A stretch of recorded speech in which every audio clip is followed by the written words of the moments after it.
La secretaria abogada dará lectura de la cuenta. Gracias, presidente. Tenemos los siguientes documentos para la cuenta.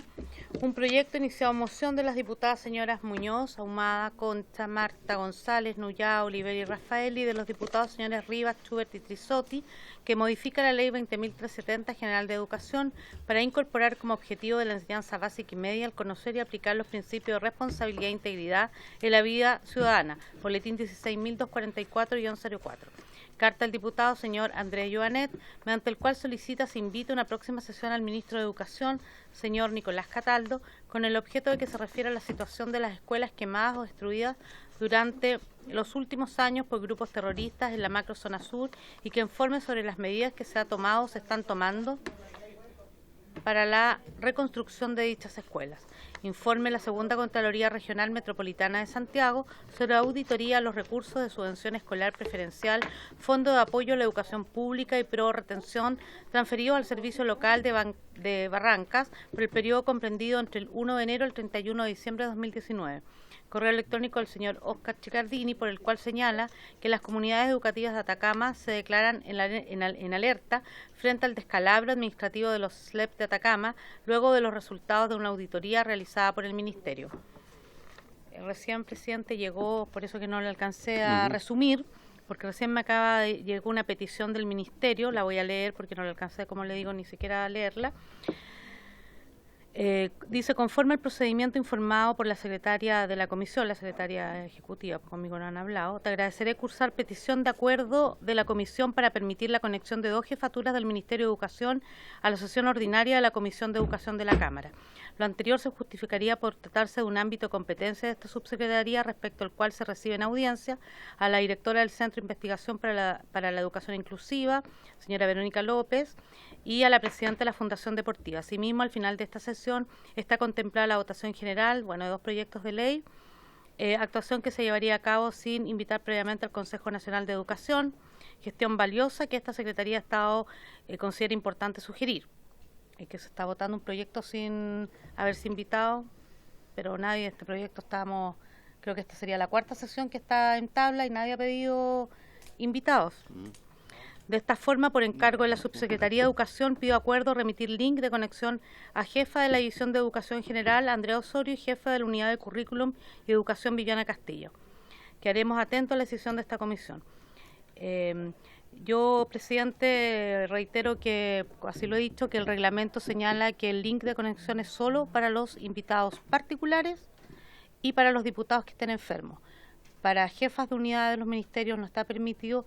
Sí, se puede hacer con acuerdo de la comisión, pero solo para aquellos asesores legislativos, es decir, que no son jefes de unidades. Así que, salvo que la comisión lo acuerde, esta petición del link no podría concretarse. Y finalmente, presidente, hay un pareo del diputado Schubert con la diputada señora Arce. Esa es toda la cuenta, presidente. Sí. Ya. ¿Pero va a estar con nosotros? Voy a hacer solo punto varios, pero no puedo... Ya, correcto. Hay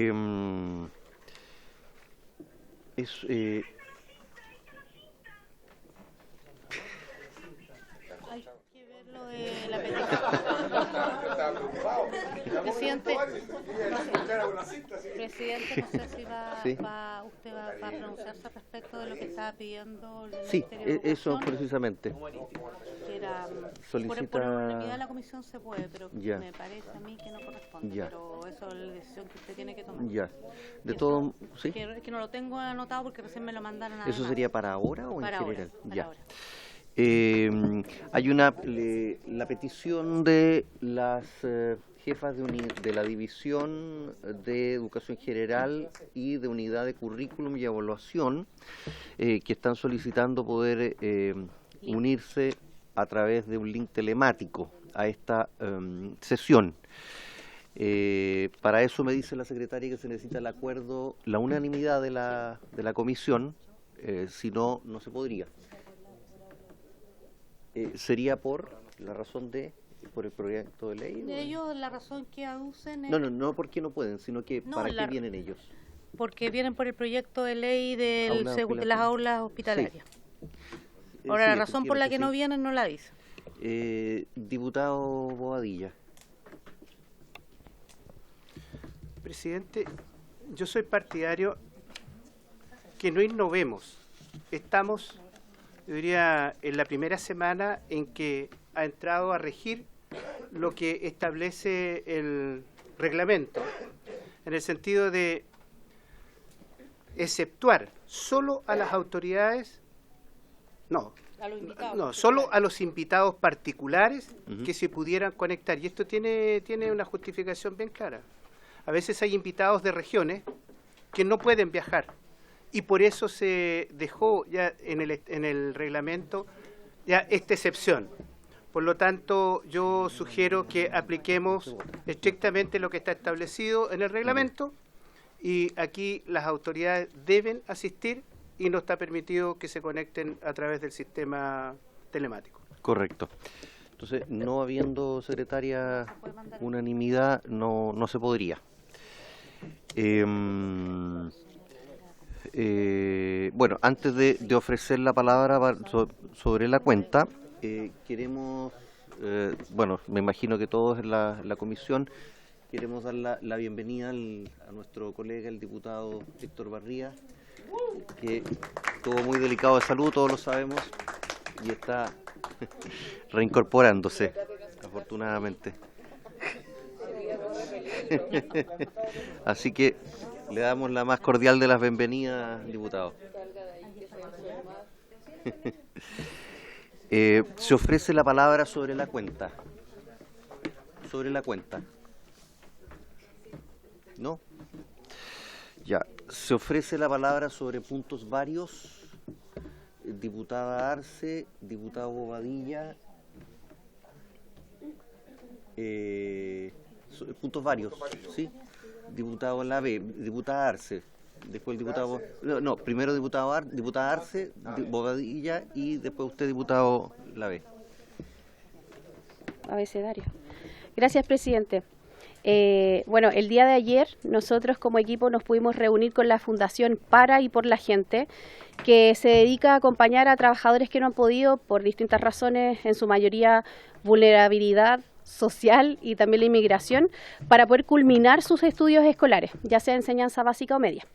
Esta fundación, presidente, les presta un soporte fundamental para que las personas puedan culminar su formación conforme a los decretos 257 y 2169 del Ministerio de Educación, que se refieren a la equivalencia de estudios para fines laborales.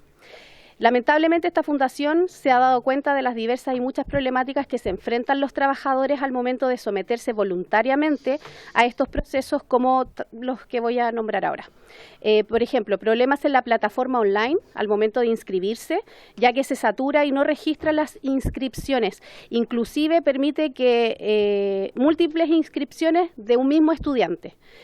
También problemas para inscribir a los estudiantes en sus respectivos niveles, fallas en el sistema de asistencia a las evaluaciones, registrando su ausencia, pese a que, por ejemplo, asistieron al establecimiento y rindieron la evaluación. También falta retroalimentación en los resultados, en donde los estudiantes reprobados solo reciben un correo informal donde se le indica que reprobó, pero no por qué reprobó. Los estudiantes egresados y aprobados, pero el sistema no los tiene registrados en dicho estado, por lo que siguen apareciendo en los registros de Mineduc como personas que no culminaron su enseñanza media. Los temarios, por ejemplo, que se deben estudiar son extensos, pero la evaluación solo contempla 15 preguntas. Y esto obviamente a esos estudiantes les genera problemas con sus empleadores por no reconocerles que hayan culminado con su enseñanza. Es por esto que nosotros pedimos oficiar al Mineduc para que se refiera y entregue a esta comisión el análisis de aplicación de equivalencia de estudios para fines laborales desde el año 2021 a la fecha, un plan de fortalecimiento de cualquier plataforma digital usada para la equivalencia de estudios para fines laborales, el número de denuncias recibidas contra estas plataformas digitales y establecimientos educacionales que son parte del programa de equivalencia de estudios para fines laborales, protocolos o cualquier otro símil que se refiera a los mínimos que debe contener los reglamentos de los establecimientos que son parte de este programa, y un plan de actualización de los decretos 257 y 2169 del Ministerio de Educación. Es lo que solicito, presidente, para esta comisión. Si lo tienen a bien, muchas gracias. Gracias, diputada Arce. Si habría acuerdo, ¿se accedería a la solicitud de la diputada Arce? ¿Sí? ¿Hay acuerdo? Acordado entonces. Diputado Bobadilla.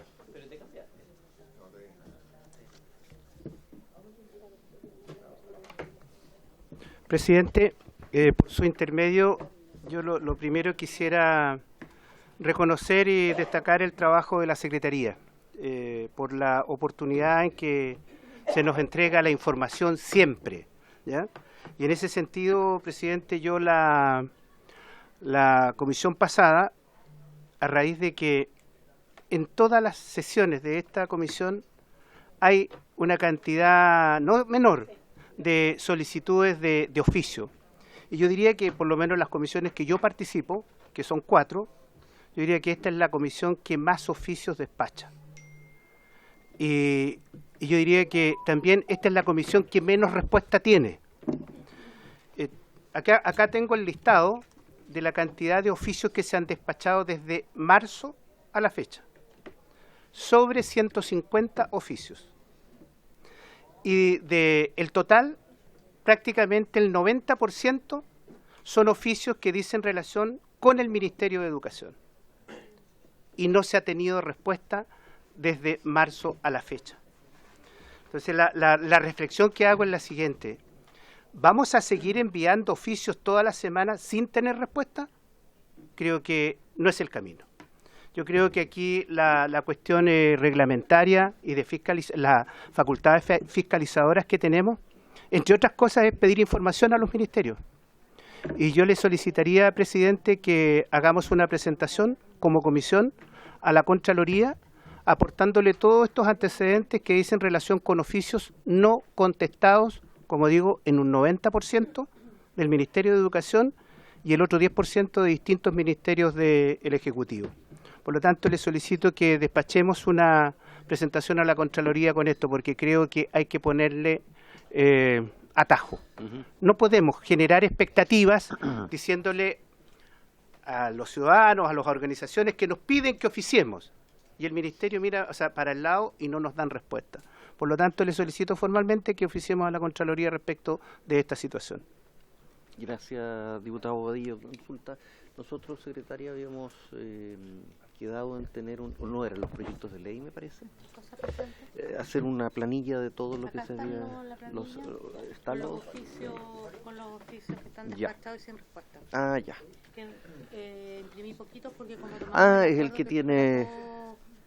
Ya. Era todo online, entonces ya. imprimí poco. Eso es el que tiene el diputado Badillo porque él fue el que lo pidió. Ya. Sí, sobre el punto... Ya. Diputado Cornejo, sobre el punto también. Ah, ya. Ya.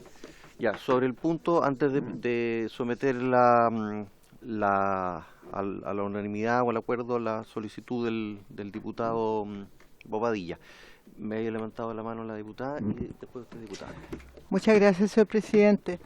Sí, yo creo que es una cosa importante poder pedir cuentas con respecto a todo lo que hemos enviado, pero sugiero que como primer paso, antes de escribir a la Contraloría, y dado que hubo un cambio de ministro en este tiempo, yo solicitaría que se hiciera una gestión más directa con el ministro y su jefe de gabinete para pedir explicaciones y fijar un plazo máximo para ser respondido estos oficios.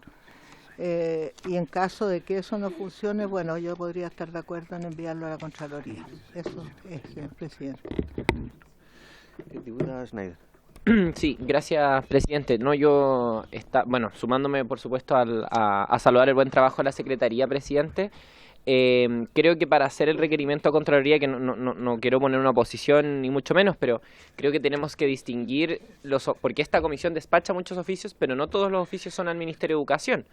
Muchos son a la Superintendencia de Educación, otros son a corporaciones, direcciones municipales de municipalidades, otros son al Ministerio de Educación, etcétera, etcétera, etcétera. Entonces, para hacer este requerimiento tenemos que ver si es que cuál de estas instituciones se ha demorado el tiempo, digamos, requerido para sobrepasar el tiempo de espera y hacer el requerimiento de Contraloría, pero no creo que podamos hacer un requerimiento por todos los oficios hacia el Ministerio de Educación, porque no todos los oficios son dirigidos al Ministerio de Educación, y entendiendo que los plazos son distintos para cada institución porque dependerá de cuándo se hizo el último oficio. Entonces creo que habría que ordenarlo y dividirlo para poder hacer el requerimiento, porque son instituciones distintas.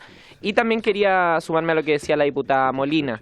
Ha habido un cambio de ministerio, creo que quizás antes de enviar el requerimiento de Contraloría podríamos enviar una comunicación al Ministerio de Educación solicitando la respuesta a estos oficios y por supuesto dando el tiempo también oportuno para que un nuevo gabinete que se está instalando en el Ministerio de Educación, bueno, que ya se instaló, pueda llevar a cabo esta labor, presidente. Eso es todo. Gracias, diputada Schneider. Yo aquí contaba, sin definir hacia cuál es el destinatario, son ahí en esta lista que me entrega la secretaria, hay 140 oficios sin respuesta, pero no ha hecho, reitero, la distinción de hacia quién están remitidos. Entonces, ¿se pide la unanimidad? No, Después, sí, secretaria. No sé si el diputado Badilla, a través suyo, presidente, va a estar de acuerdo. Tal vez sería bueno la próxima sesión traer un resumen, como un consolidado de cuáles están dirigidos al ministerio, algunos que están reiterados también ya, otros que no están reiterados. Entonces, con esa distinción tal vez traerlo la próxima semana y ahí tomar una decisión si es que tal vez podría oficiarse al ministerio y decirle, mire, son todos estos oficios y luego no sé, es mi idea, y de ahí oficial. No sé qué le parece a usted, diputado Badilla. Sí, diputado Badilla. Presidente, no voy a ser yo quien desmienta o no acoja lo que está planteando la Secretaría y usted, así que feliz de que sea de acuerdo a lo que ha señalado la Secretaría, pero si no tenemos respuesta, le pido que tengamos presente oficiar a la Contraloría si es que no hay respuesta oportuna a lo que estamos planteando. ¿Saben qué? Aquí yo creo que he oficiado muy pocos. Quienes más han oficiado quizás son diputados o diputadas que han pedido información y no han tenido respuesta. Yo no lo estoy haciendo como una crítica al gobierno, lo hice también en el gobierno anterior y lo voy a seguir haciendo porque creo que es nuestro deber dar cuenta de nuestras gestiones, pero también de mostrar resultados. Y aquí no han habido resultados, por lo menos con estos oficios que ha informado la Secretaría. Gracias, diputado. Continuando con el orden de las palabras, diputado Lavé, sí, diputado Lavé, después diputado Barría, Cornejo y diputado Santos. Ah, ya. Pensaba que era... sí, diputado Lavé. Presidente, muchas gracias. La semana pasada vine a solicitarle a usted poder poner en tabla, ojalá la próxima semana, un proyecto de ley que tiene que ver con septiembre, que tiene que ver con el mes de la patria, que tiene que ver hoy día con las fechas que vamos pronto a celebrar como el 18 de septiembre. Es un proyecto de ley, presidente, en donde se establezca que en todos los establecimientos educacionales, media y básica, todos los días lunes se pueda y se deba entonar el himno nacional y el izamiento del pabellón nacional. Le quiero contar, el día lunes estuve en un colegio, Valles del Sol de Lampa, en donde se hace el inicio de septiembre y ya llevan 3 años haciéndolo, se está transformando en un hito, en donde lo que hacen es saludar y darle un homenaje a la bandera, pero cuando uno ve a más de 1000 niños cantando el himno nacional, aplaudiendo a su bandera, creo que hoy día Chile lo que necesita es más patriotismo, presidente, hoy día la bandera tiene que flamear más libre que nunca y lo quiero pedir, presidente, a usted, si lo puede poner en tabla la próxima semana para poder, de alguna manera, que pase el hemiciclo y poder votarlo antes del 18 de septiembre, presidente, tomando en cuenta que hoy día el símbolo que más nos debe unir siempre tiene que ser la bandera. Muchas gracias, presidente. Ya.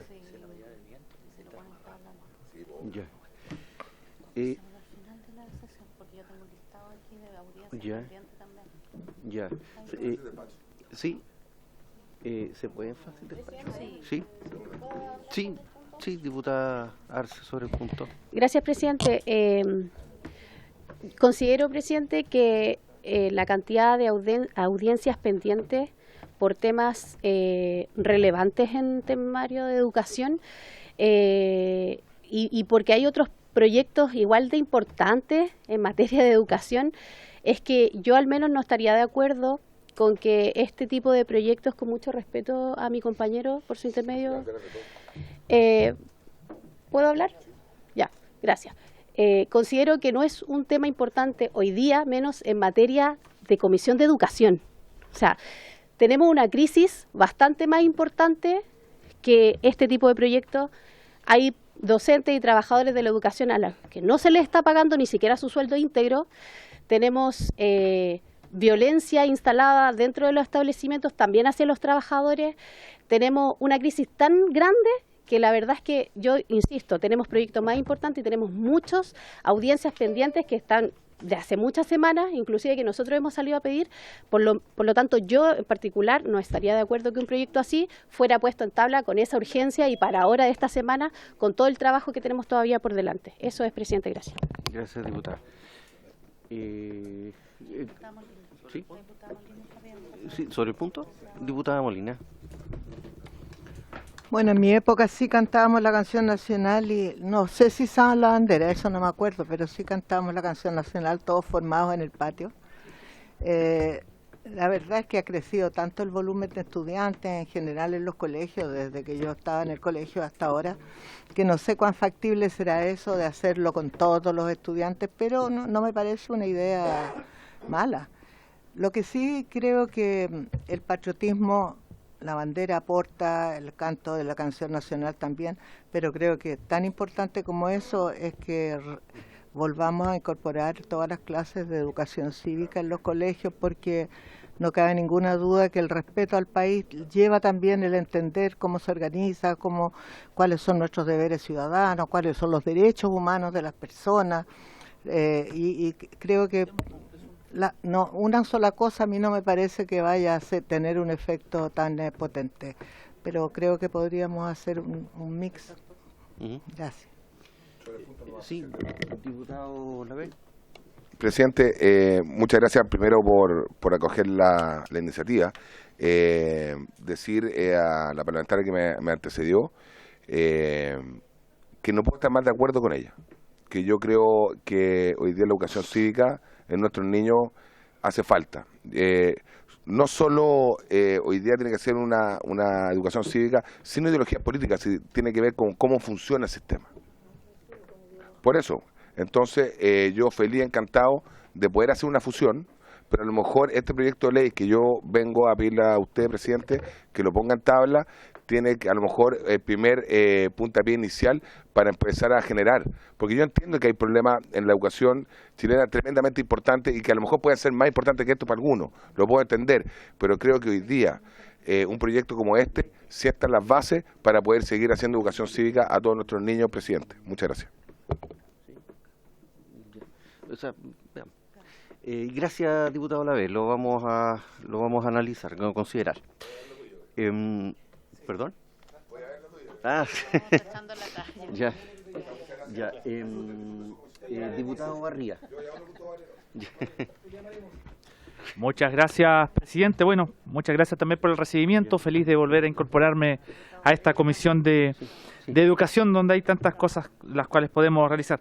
En primer lugar, quiero destacar, porque muchas veces uno queda con el sinsabor de que parece que las acciones que se toman acá no tienen repercusiones. Y me quiero referir principalmente a lo que está ocurriendo hoy día en la comuna de Ancud, donde me han contactado profesores, dirigentes, en los cuales están medianamente felices, porque de una u otra forma, con la intervención que ha hecho el Ministerio de Educación, el hecho de que acá también en esta mesa se hayan abierto los espacios para que los dirigentes hayan presentado sus requerimientos.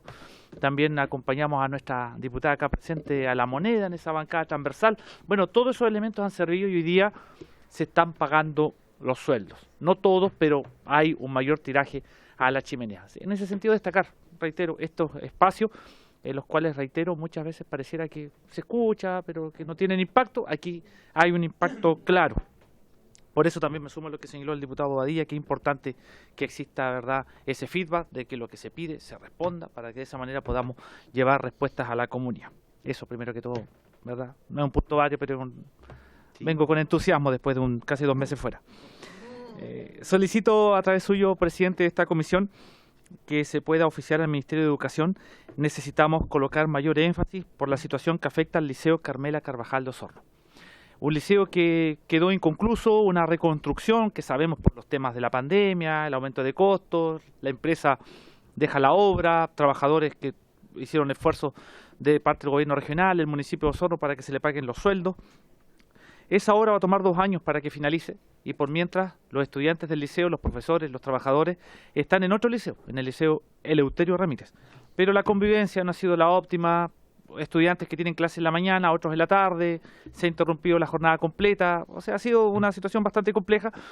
El municipio de Osorno ha hecho todo lo humanamente posible desde el punto de vista financiero, están buscando otros espacios para arrendar para que estén las clases, pero aquello no es posible sin un apoyo, ¿verdad?, decisivo de parte del Ministerio de Educación. En definitiva, se necesitan más recursos para poder arrendar un espacio, alumnos que ya llevan prácticamente 2 años en estas condiciones y que se proyectan 2 años más, 4 años sin tener clases más o menos normales.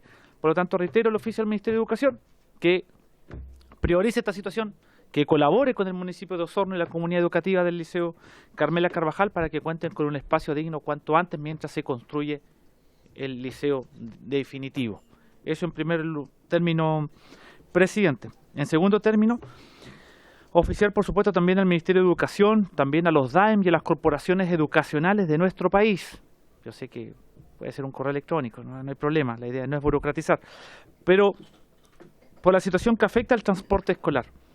Se han comunicado conmigo dirigentes del transporte escolar que los pagos se están demorando demasiado. Son pymes, ellos al mismo tiempo contratan trabajadores o choferes. Los furgones escolares, recordemos que tienen que llevar un acompañante cuando se trata de cierta cantidad de estudiantes o la edad que tienen los estudiantes. Y las corporaciones y los municipios se están demorando demasiado en el pago. El precio del combustible ha subido y por lo tanto también sabemos que el transporte escolar hoy día no es un accesorio. Hoy día hay mucho transporte, hay mucho apoyo en ese sentido, pero en la medida de que se demoran los pagos se genera una cadena de préstamos, de factoring y hace que la gente no esté recibiendo utilidades por este servicio. Que el Ministerio, corporaciones, municipios, se les solicita que dentro de la ley puedan cumplir con esas obligaciones. Y por otra parte, presidente, nuevamente oficiar al Ministerio de Educación, algo que solicité hace bastante tiempo, consiste en que las comunas de Frutillar y Yanquihue puedan ser sedes de la prueba PAES. Son comunas que tienen bastantes alumnos, tienen que viajar a Puerto Varas, el transporte no es el más adecuado, muchas veces tienen que llegar a Puerto Varas y de ahí tomar otro transporte para llegar a Nueva Brauna. Y cuando hablamos de educación y que debemos incentivar que se rinda la PAES, creo que comunas como Frutillar y Yanquihue, que son bastante grandes, que cuentan con una infraestructura adecuada, se conviertan en este semestre en espacios, en sedes para rendir la beca PAES. Que nos pueda oficiar el Ministerio en qué van esas situaciones que solicitamos, reiteramos, a comienzos de año. Muchas gracias, presidente. Gracias, diputado Barría. ¿Hay acuerdo para las solicitudes hechas por el diputado? Barría? Sí. Acordado. El diputado Cornejo, después la diputada Serrano, el diputado Bobadilla y el diputado Schubert. Eso es el orden de la palabra. El diputado Cornejo tiene la palabra. Gracias, presidente. Reiterar nuestra bienvenida a nuestro querido colega, el diputado Barriga. Qué bueno que esté aquí de vuelta con nosotros. Bienvenido. Presidente, quiero hacer una especial solicitud a través suyo a la Comisión de Educación para poder oficiar en una especial condición, porque desde el año pasado que hemos venido trabajando intensamente, primero con el exministro Ávila y también en conocimiento hoy día del nuevo ministro Cataldo, de la compleja situación que tenemos a nivel nacional con los servicios locales de educación pública. Y yo creo que es de todo sentido el que nosotros hagamos especial hincapié por poder avanzar de manera urgente con respecto a la realidad que estamos viviendo a nivel nacional con los SLEP. Porque yo le voy a hacer entrega, presidente, a usted para que pudiéramos acompañar con un oficio, haciendo el requerimiento necesario al Ministerio de Educación para intervenir el SLEP Colchagua en el distrito 16, porque de verdad que las condiciones en que están trabajando profesores, asistentes de la educación y evidentemente los niños, de verdad es inaceptable. Le voy a hacer entrega de un set fotográfico para que podamos dar cuenta de las precarias condiciones en que se encuentra este establecimiento educacional cuando nosotros nos comprometemos a través del trabajo legislativo que nos toca desarrollar. Evidentemente no nos podemos sustraer a esta situación de verdad crítica, compleja y sinceramente inaceptable en que se encuentran establecimientos educacionales en este minuto a lo largo del país. Es evidente que los servicios locales de educación pública están pasando por un momento complejo desde el punto de vista de la gestión financiera, pero es responsabilidad del Ministerio de Educación y en lo que nosotros también podamos aportar como Comisión de Educación de la Cámara de Diputados para que a la brevedad posible esta situación pueda zanjarse. Así que, presidente, le pediría por su intermedio a nuestras diputadas y diputados que pudieran estar de acuerdo en poder oficiar de manera especial para que de carácter urgente se dispongan de los medios y recursos necesarios, sobre todo para abordar esta compleja y dramática situación en términos de la infraestructura que hoy día tienen los servicios locales de educación pública en nuestro país, específicamente en lo que se refiere a la escuela Washington Venega de la comuna de San Fernando. Muchas gracias, diputado. Diputado Santana, sobre el punto.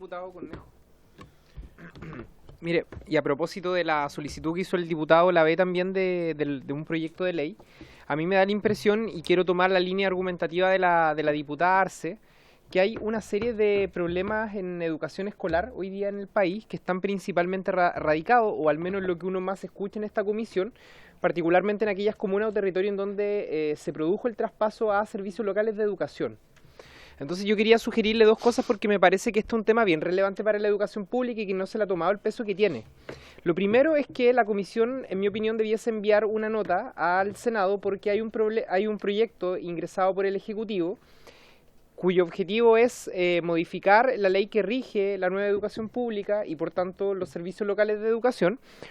Y ese proyecto de ley está empantanado, señor presidente. Y yo creo que hay que enviarle una notita ahí de atención al Senado, porque me parece que el que eso no avance también es muestra de la desprolijidad o la falta de interés en un tema que yo creo que nos debiese preocupar a todos.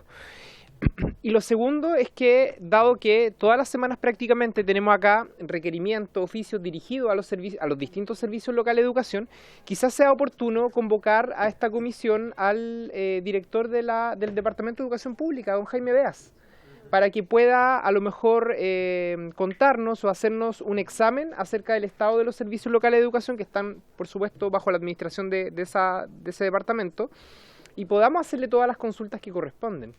Pero me parece, presidente, que si hablamos de urgencia en educación y en educación pública particularmente, yo creo que el tema de los servicios locales es un tema que esta comisión particularmente debiese tomar con harta fuerza. Muchas gracias, diputado Santana. A las solicitudes de los diputados... Sí. ¿Sí? Ya, correcto. Solicito el acuerdo para las solicitudes de oficio del diputado Cornejo y para la solicitud del diputado Santana respecto del proyecto que está radicado en el Senado. ¿Habría acuerdo? Ah, también.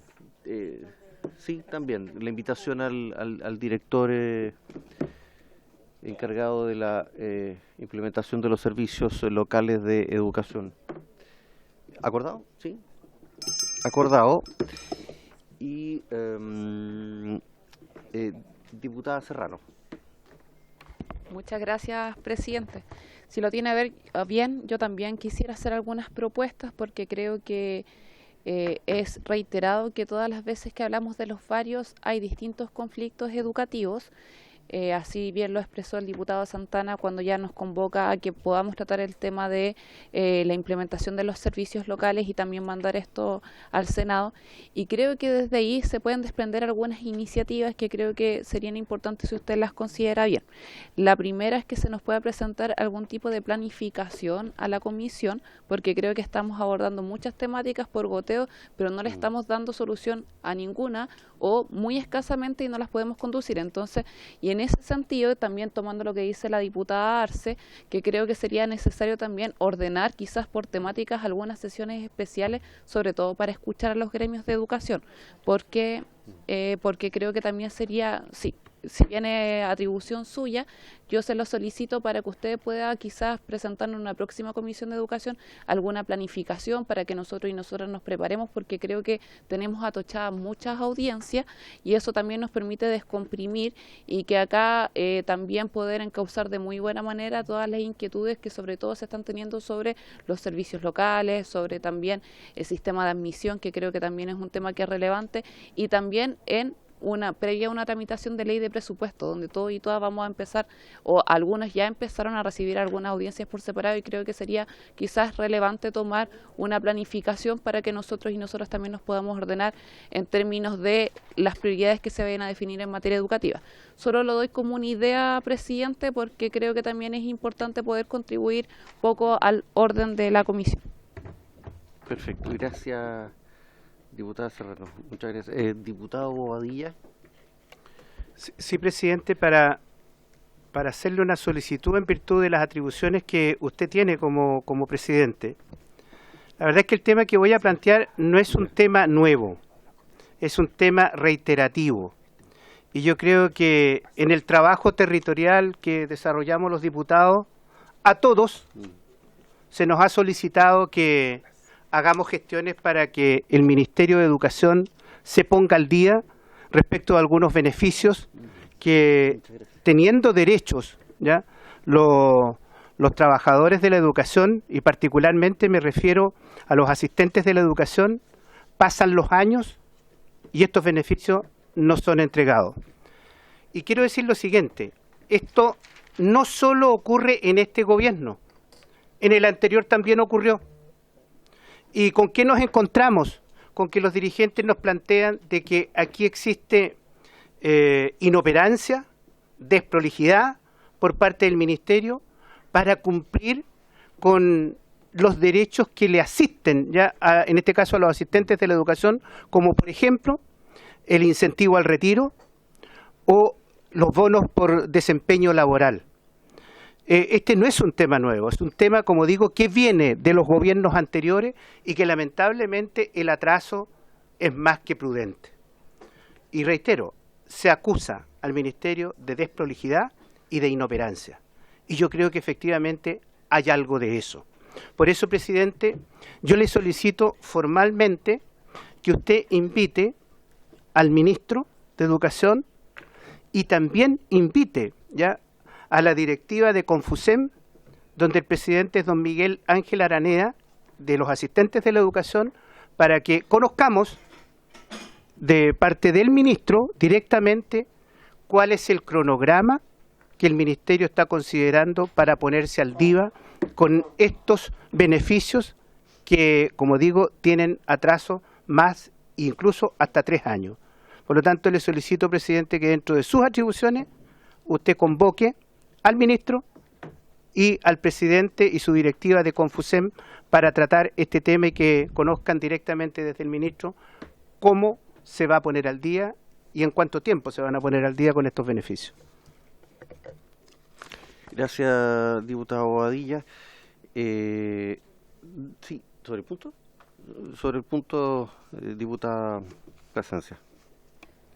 Gracias, presidente. Yo creo que nosotros acá discutimos sobre el punto, presidente, que plantea el diputado Bobadilla. Nosotros acá discutimos una ley miscelánea donde justamente se agilizaban los procesos y se establecían algunos mecanismos que también tenían que ver con facilitar esa labor desde los mismos sostenedores. Recordemos que el Ministerio de Educación en muchos de los casos no es el sostenedor y por tanto hay un tema administrativo y también normativo que había que ajustar.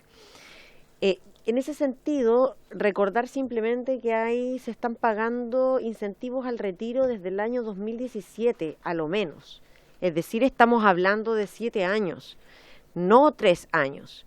Y yo creo que esa puesta al día es bastante engorrosa, pese a que se han ido agilizando los procesos. Aún así, me parece importante, justamente para visibilizar cómo avanza aquello, que pudiéramos tener la información de cómo se ha avanzado, en qué cantidad, tanto de trabajadores de la educación en general, digo docentes y paradocentes, gente que cumple funciones administrativas y de apoyo a la educación, y ojalá distribuida por regiones, al menos, porque yo creo que hay lugares donde se ha hecho más crisis, digamos, por este retraso y por cantidad de profesores. Recordemos que además esto también agiliza la posibilidad de liberar recursos para nuevas contrataciones, ¿no? Porque el sistema tiene recursos finitos, por lo tanto a todo el sistema le conviene, tanto a los profesores y trabajadores de la educación que están esperando, como también al mismo sistema escolar. Así es que yo me sumo en ese sentido a la solicitud de información, justamente para que veamos cómo esto ha ido avanzando. Correcto. Muchas gracias, diputada Plasencia. Diputado Schubert. Muchas gracias, señor presidente. Saludos a los presentes y a los que están también en línea. En virtud de lo que dispone el artículo 308 y siguientes del reglamento, solicito a esta comisión disponga oficiar a las siguientes personas. 1. Al señor Jonathan Velázquez Ramírez, presidente de la Corporación Municipal de Desarrollo de Antofagasta y al alcalde de la misma comuna, con el propósito de conocer las demandas que han sido interpuestas en contra de esta recientemente señalada corporación municipal como consecuencia de denuncias por vulneración de derechos fundamentales de los profesores y docentes que ejercen funciones en esta organización. Igualmente se oficia al señor Walter Peña González, director de la Escuela D136, Reverendo Padre Patricio Cariola, con el propósito de que dé cuenta de la existencia de denuncias por vulneración de derechos fundamentales interpuestos por profesores y docentes que se desempeñan en esa escuela en contra de ese establecimiento. Asimismo, solicitar al señor director que dé cuenta de la cantidad de profesores y docentes que tiene ese establecimiento y la cantidad de licencias médicas que han sido presentadas los últimos 12 meses por las personas antes señaladas. Asimismo, en virtud de lo que dispone el artículo 301 del reglamento, solicito se invite a esta comisión a representantes de las directivas de los centros de padres y apoderados de los liceos Augusto Dalmar y Carmela Silva Donoso, con el objeto de que expongan acerca de las difíciles circunstancias en el ámbito educacional, financiero y administrativo en que se encuentran estos establecimientos. Y por último, señor presidente, señalar que respecto, me parece muy pertinente el poder hablar con el encargado director de los servicios locales educacionales y sugiero que, adicionalmente a lo que ya se señaló que se le iba a requerir, que indique cuál es la planificación de aquí al mediano y largo plazo y también que pueda señalar cómo va a abordar o cómo se pretende abordar la falta de recursos económicos y también los futuros traspasos, porque se ha hablado de postergar los traspasos. Sería bueno que de inmediato nosotros pudiéramos saber cómo se van a enfrentar los futuros traspasos que se van a postergar, entiendo, y un poco cuál es la situación, porque efectivamente hemos estado preguntando por distintos servicios locales en lugar de ver tal vez todo como una globalidad, aprovechar de incorporar estos requerimientos a lo que ya se ha señalado por mis colegas. Muchas gracias, señor presidente. Gracias, diputado Schubert. ¿Sobre el punto? Sí, diputada Plasencia, sobre el punto. Gracias, presidente. Yo tengo un matiz nada más con uno de los puntos que ha planteado el diputado Schubert, presidente, y tiene que ver con que creo que en lugar de invitar a los directores de los establecimientos que son de mi distrito, de la comuna de Ñuñoa, Carmela Silva Donoso y Augusto Dalmar, preferiría que por parte del sostenedor se invitara o a la corporación respectiva, a la Corporación Municipal de Desarrollo Social de Ñuñoa, o a la propia alcaldesa. Creo que lo más pertinente es que asista alguien de la corporación como sostenedor. Gracias. Gracias. Sí, diputado Schubert. La solicitud tiene que ver con los padres y apoderados. Y me parece bien también la alcaldesa, creo que también, pero los padres creo que sería bueno para tener, porque es bien crítico y creo que todos tienen ánimo de avanzar. Sí, y sería presidente, bueno pero yo creo que para que en el fondo, si lo que queremos tener es una visión completa, que también asista al sostenedor. De acuerdo. Para a las solicitudes del diputado Schubert, ¿tenemos acuerdo? ¿Sí? ¿Sí? Ya. Acordado. A la solicitud de la diputada Plasencia, que es complementaria a la del diputado Schubert, de invitar al sostenedor. No, pero me gusta. Sí. Sí. Sí. Entonces, lo digo en un ánimo colaborativo, señor presidente, porque en una sesión se va a especial. cumplir casi una hora desde el inicio de la Sí. sesión. Y hay dos temas en tabla, entonces, pensando como en las próximas sesiones también. Correcto. Entiendo que se votan los oficios. De acuerdo. Diputado Rey. Con esto terminamos los varios. Sí. Gracias, presidente. Bueno, a propósito de la solicitud de urgencia de iniciativas de proyectos por parte del diputado Lavé, uno que es de su autoría, a mí me gustaría poder solicitar nuevamente, insistir, presidente, sobre un proyecto que perfecciona el sistema de admisión escolar. Señalo esto porque, en definitiva, estamos a un mes y medio de la publicación de los resultados y la verdad que sobre esto, nada, vamos a continuar. El año pasado vimos problemas, vimos situaciones muy complejas para los apoderados esperando en las calles, en carpa, el año antepasado también. Es un tema y es una responsabilidad nuestra tratar de perfeccionar el sistema o eliminarlo si ligeramente no está funcionando. Y veo una lentitud respecto al reaccionar de los problemas reales de los chilenos. Y este es uno de esos problemas. Y por tanto, presidente, me gustaría poder insistir. Yo sé que hay harta urgencia, sé que lo tenía contemplado usted también dentro de los proyectos a abordar dentro de las próximas semanas, pero a lo mejor sería sumamente positivo y una señal importante para la comunidad, al menos si el sistema no se va a cambiar en su totalidad, al menos perfeccionarlo, y para eso hay un proyecto de ley que me gustaría volver a insistir y es que pudiera usted tratar de hacer ya el caso, porque si hablamos de urgencia, yo entiendo lo planteado por algunos colegas, que son proyectos muy importantes, pero hay proyectos importantes y hay proyectos urgentes. Y este creo yo que es uno de los urgentes porque hoy día la gente nos reclama, nos suplica que hagamos algo respecto al sistema de admisión escolar, porque hoy día la verdad es una situación bastante caótica que ocurre en muchos sectores de nuestro país. Vemos a muchas familias esperanzadas en el mejor futuro de sus hijos, haciendo largas horas de espera, no solamente un día, sino que de varios días acampando, y yo creo que nosotros debiéramos tratar de abordar esta temática en forma rápida. Como primer punto eso, pero al parecer, presidente y diputados que se quieren referir también al tema. No sé si hago una pausa previo al segundo punto. Sí, sobre el punto, diputado, muy breve, porque ya tenemos que cerrarlo. Sí, presidente, muy breve.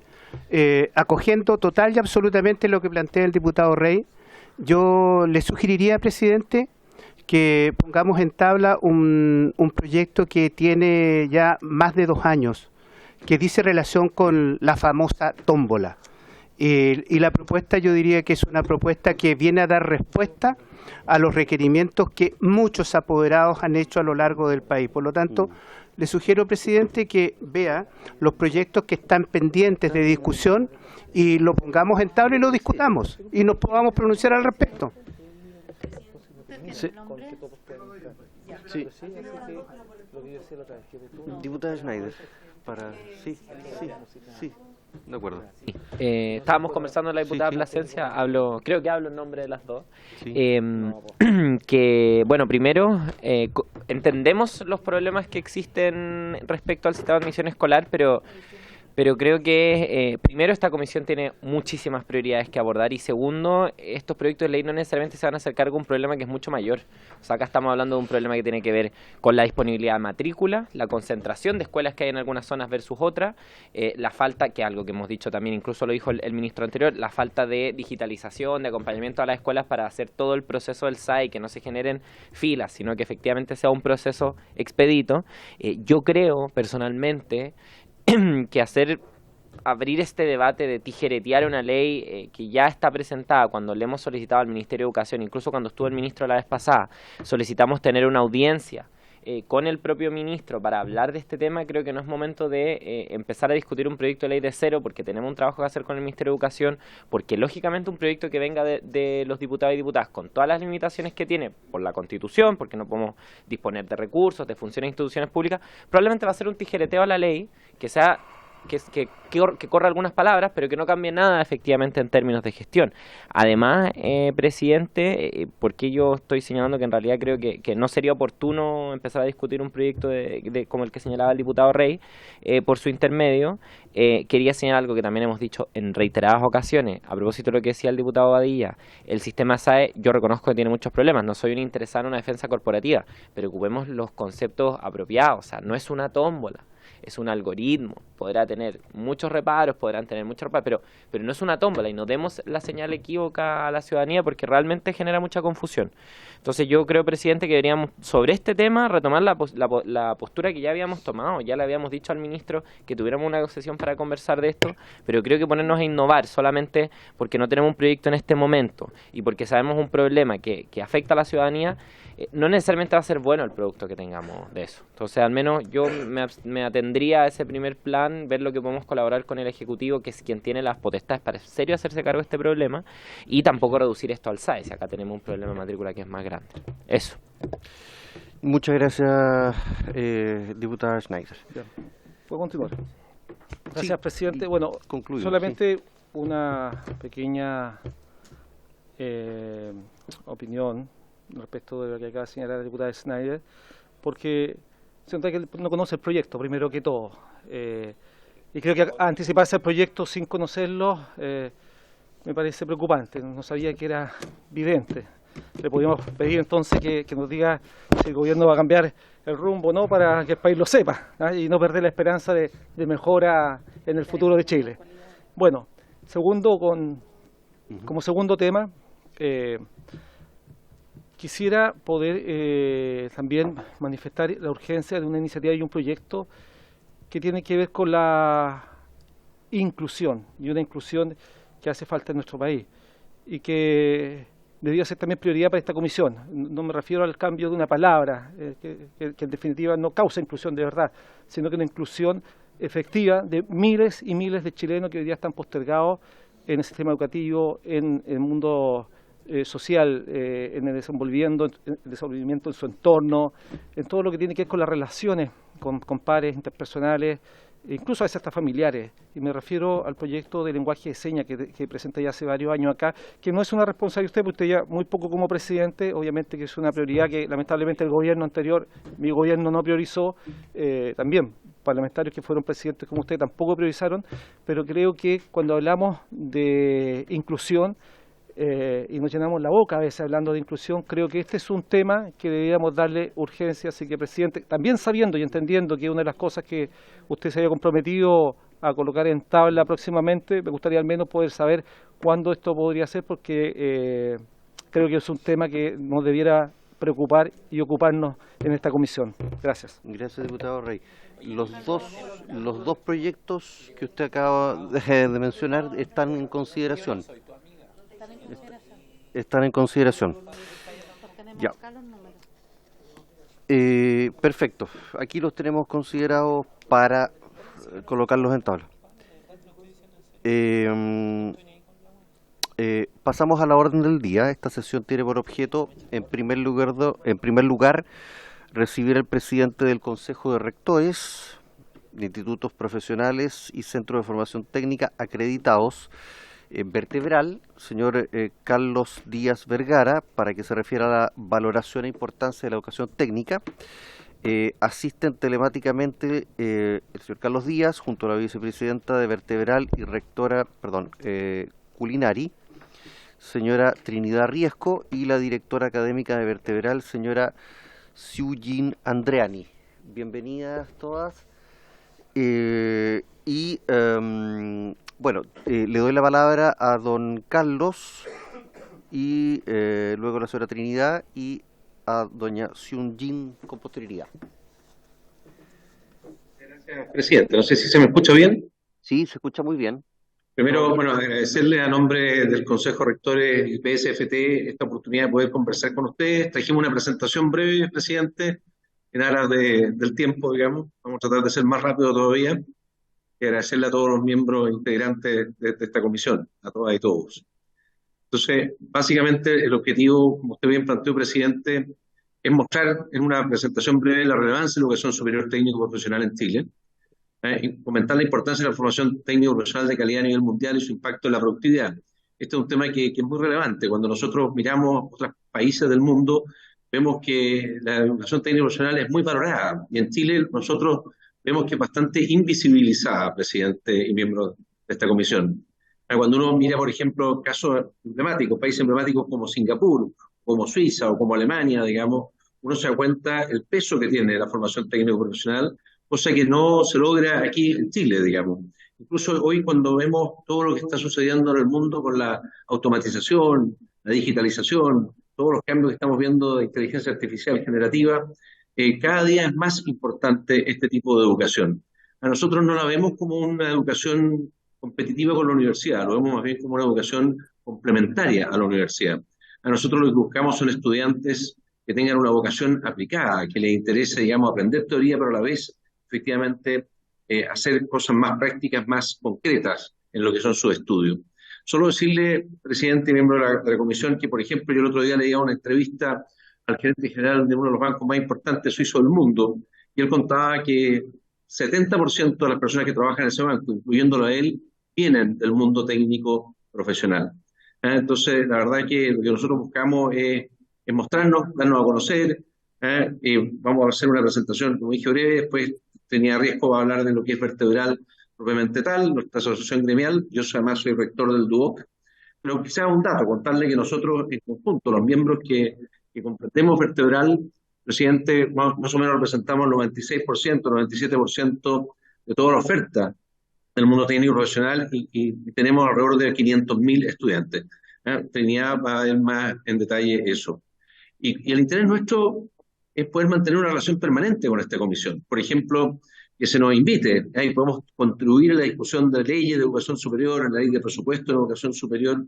Por ejemplo, cuando se les pidió a las universidades de Chile y a la Universidad Católica que dirigieran junto a la otra universidad acreditada todo el proceso de los diálogos ciudadanos a propósito del proceso constitucional, bueno, a nosotros se nos excluyó. Entendemos que por un tema de que prácticamente no estamos muy considerados, no existimos, no somos muy visibles. Pero finalmente los que hicimos más trabajo en esto fuimos nosotros, y eso estamos muy orgullosos de la cantidad de diálogos ciudadanos con los cuales pudimos contribuir. Fueron bastantes cientos de diálogos generados desde nuestras aulas. Pasando a la siguiente lámina, Sujin, contar brevemente, ustedes lo saben todos los miembros aquí, pero ponernos, aquí tenemos el subsistema universitario y el subsistema técnico profesional, donde tenemos efectivamente en Chile cuenta con 33 institutos profesionales y 47 centros de formación técnica en Chile. Una de las riquezas que tiene este mundo técnico profesional, no solamente esto de la vocación aplicada, sino que también nosotros estamos realmente en todo Chile, por lo tanto cubrimos muchos territorios, todos los territorios, tenemos este concepto muy marcado de territorialidad, y después, como lo va a comentar Trinidad, también tenemos estudiantes jóvenes, pero también muchos estudiantes mayores, estudiantes con familias. Tenemos una diversidad riquísima, enorme. Y a veces se piensa que el mundo técnico profesional son solamente personas de los niveles socioeconómicos bajos, lo cual es un error. Nosotros tenemos todo Chile en estos 500.000. Efectivamente, tenemos también muchos estudiantes con vocación aplicada que pertenecen a niveles socioeconómicos altos, y tenemos una riqueza intelectual, digamos, potencial gigantesca, que va repartido a lo largo e independiente, por supuesto, de todos los temas económicos. Entonces, la verdad que es una riqueza espectacular. Y además existen 10 instituciones de educación superior pertenecientes a las Fuerzas Armadas y de Defensa, para dar un vistazo general. Después, en la siguiente, nosotros estamos sujetos al sistema de aseguramiento de la calidad, al igual que las universidades. Nosotros estamos bajo todo lo que son las normas de la Comisión Nacional de Acreditación. Dependiendo del nivel de cumplimiento de los criterios de evaluación, la acreditación es por un máximo de 7 años. También a nivel de las universidades, no nosotros, existen acreditaciones de posgrado, nosotros no damos grados universitarios, grados académicos, nosotros entregamos títulos profesionales, técnicos o título profesional en particular. Una cosa que nos preocupa, presidente y miembro de la comisión, es que, claro, cada día se nos pone más y más exigencias al mundo técnico profesional. Hoy día en materia de la Comisión Nacional de Acreditación, por ejemplo, para tener y poder postular a tener 7 años de acreditación, hay que desarrollar todo lo que es las áreas de investigación aplicada, transferencia tecnológica, innovación, que nos parecen muy importantes, ¿eh? Pero finalmente no viene aparejado de una entrega mayor de recursos. Es decir, los recursos que recibe el mundo técnico profesional son muy distintos, muy menores a los que recibe el mundo universitario. Con esto nosotros no buscamos pedir que nos redistribuyan a favor de nosotros, sino que nos tengan en consideración para futuro. Ya veremos lo que permita la ley de presupuesto. Pero creemos que cada día tenemos más exigencias y el per cápita es muy distinto entre lo que recibe el mundo universitario y lo que recibe el mundo técnico profesional. Entonces, no solamente tenemos exigencias por ese lado de investigación y mayor, digamos, sino también tenemos exigencias que compartimos, desde un punto de vista social, en materia de género, en materia de trabajar más la interculturalidad, trabajar más los temas de discriminación. Nuestras instituciones, por definición, no exigen puntaje, son totalmente abiertas. En ese sentido, somos mucho más diversos y ricos en esto. Pero claro, mientras más se nos exige, más se nos suben los costos y más necesidades tenemos. Entonces, eso también nos parece importante plantearlo. La siguiente diapositiva. ¿Cuáles son las principales políticas públicas y programas asociados a la educación superior técnico profesional? Tenemos la Estrategia Nacional de Educación y Formación Técnica Profesional, que ustedes la conocen, multisectorial, liderada por el Ministerio de Educación. Tenemos un marco de cualificaciones que efectivamente ha ido avanzando. Nos queda mucho por avanzar en esta materia. Cuando nosotros miramos las experiencias internacionales, nos damos cuenta que nos falta en Chile un círculo mayor, más virtuoso, entre lo que es el Estado, lo que es la empresa y el mundo técnico profesional. Cuando comparamos con lo que sucede en países como Suiza, Alemania, otros de la OECD, Singapur, otros países asiáticos, Australia, estamos lejos, pero creemos que efectivamente es factible de alcanzarlo. Siguiendo, ¿y cuáles son las principales políticas públicas, programas asociados a la educación superior técnico profesional en Chile? Sin duda la gratuidad, que ustedes lo conocen. Nosotros tenemos 14 de nuestras instituciones asociadas vertebrales están adscritas a la gratuidad. Existe el crédito con garantía estatal, que ustedes también lo conocen, y quizás algo que ha desarrollado en el último tiempo la Subsecretaría de Educación Superior, el programa Innova ATP. Este es un programa nuevo que nos tiene muy contentos, muy entusiasmados, efectivamente, con la posibilidad de poder insertarnos de mejor manera en los ecosistemas territoriales para poder contribuir de mejor manera en todo lo que es el tema de innovación, transferencia tecnológica, con proyectos aplicados, diferenciando esta investigación aplicada de lo que es la investigación más abstracta, más teórica que realizan las universidades en particular. Entonces, creemos que nos falta todavía poder seguir avanzando en esta línea, presidente, estimados miembros. Y ahora le cedo la palabra a Trinidad Risco, rectora culinaria y vicepresidenta de Vertebra. Muchas gracias. Gracias, Carlos. Reitero los agradecimientos a esta Comisión de Educación y en especial al presidente Gaspar Rivas, que acogió nuestra petición de solicitud. ¿Qué es Vertebral? Vertebral es el Consejo de Rectores de Institutos Profesionales y Centros de Formación Técnica Profesional acreditados de Chile. Fue fundada el año 2011 y está conformada por 25 instituciones de educación superior técnica acreditadas el día de hoy. Acá están los logos de los miembros, ahí está DUOCUC, de donde es rector Carlos Díaz, acá está el del Culinari, y el resto de los miembros de Vertebral. Dale, Suyín. Gracias. Tenemos una matrícula del año 2023, según el CIES, de 501.739 estudiantes. Esto representa un 38% de la matrícula total de la educación superior del país. Tenemos el 96% de la matrícula acreditada del subsector técnico profesional. Tenemos presencia en 33 ciudades del país y somos en este minuto 25 instituciones de educación superior. De estos 501.739 estudiantes que tenemos una composición algo distinta a los estudiantes de las universidades, porque tenemos gente que trabaja, que son padres o madres de familia, que estudian con nosotros en jornada vespertina, que necesitan una formación un poco más práctica y más corta para entrar rápido y de lleno al mundo laboral. ¿Cuál es la visión de Vertebral? Ser un agente relevante para el posicionamiento de la educación superior técnico-profesional como una formación valiosa para las personas y para nuestro país, con capacidad de influir en las políticas públicas. Por eso pedimos esta audiencia. La misión, promover el desarrollo de la educación superior técnico-profesional con criterios de calidad, innovación y sustentabilidad, y su vinculación bidireccional con impacto en los actores económicos y sociales. Esto es lo que se está viendo en otras partes del mundo, donde esta formación tiene gran relevancia Y como bien dijo Carlos Díaz, no es un sustituto a la formación universitaria, sino más bien un complemento vocacional. El objetivo estratégico que tenemos es posicionar a la educación superior técnico profesional y velar porque se generen las condiciones para su desarrollo en los sectores públicos y privados y en las comunidades. Potenciar la colaboración y sinergia entre las instituciones miembros, los gremios de la industria, los organismos públicos y otros actores para el progreso de esta educación superior técnico profesional, como se da en otros países, como bien hablaba Carlos de la sinergia entre el Ministerio de Educación, la industria y las instituciones de educación superior. Y generar información sistematizada para los miembros de vertebrar en los ámbitos relevantes para el bien común del gremio y darla a conocer también a la opinión pública. También les queríamos contar que nosotros contamos con 4 capítulos regionales que identifican los desafíos y oportunidades propias de las instituciones del sector en el concierto de las diferentes realidades regionales del país. Tenemos en la región de Coquimbo, en la región de Valparaíso, en la región del Biobío y en la región de la Araucanía. ¿Cuál es su objetivo? Emprender acciones conjuntas a nivel regional que permitan generar propuestas sectoriales con foco local para el sector técnico profesional, además del desarrollo de proyectos colaborativos e iniciativas tendientes a posicionar al sector y visibilizar su relevancia social para la región, entre otros posibles espacios de coordinación. Resumiendo un poco,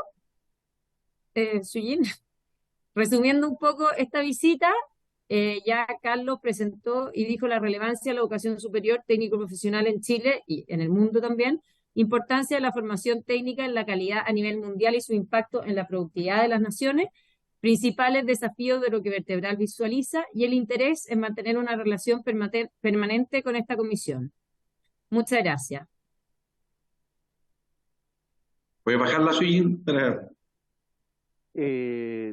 ¿Finalizó, Trinidad? Sí. Sí, perfecto. Muchas gracias, Trinidad. La señora o señorita Suyín Andreani va a hacer uso de la palabra, ¿no? No, perfecto. Bueno, muy agradecido.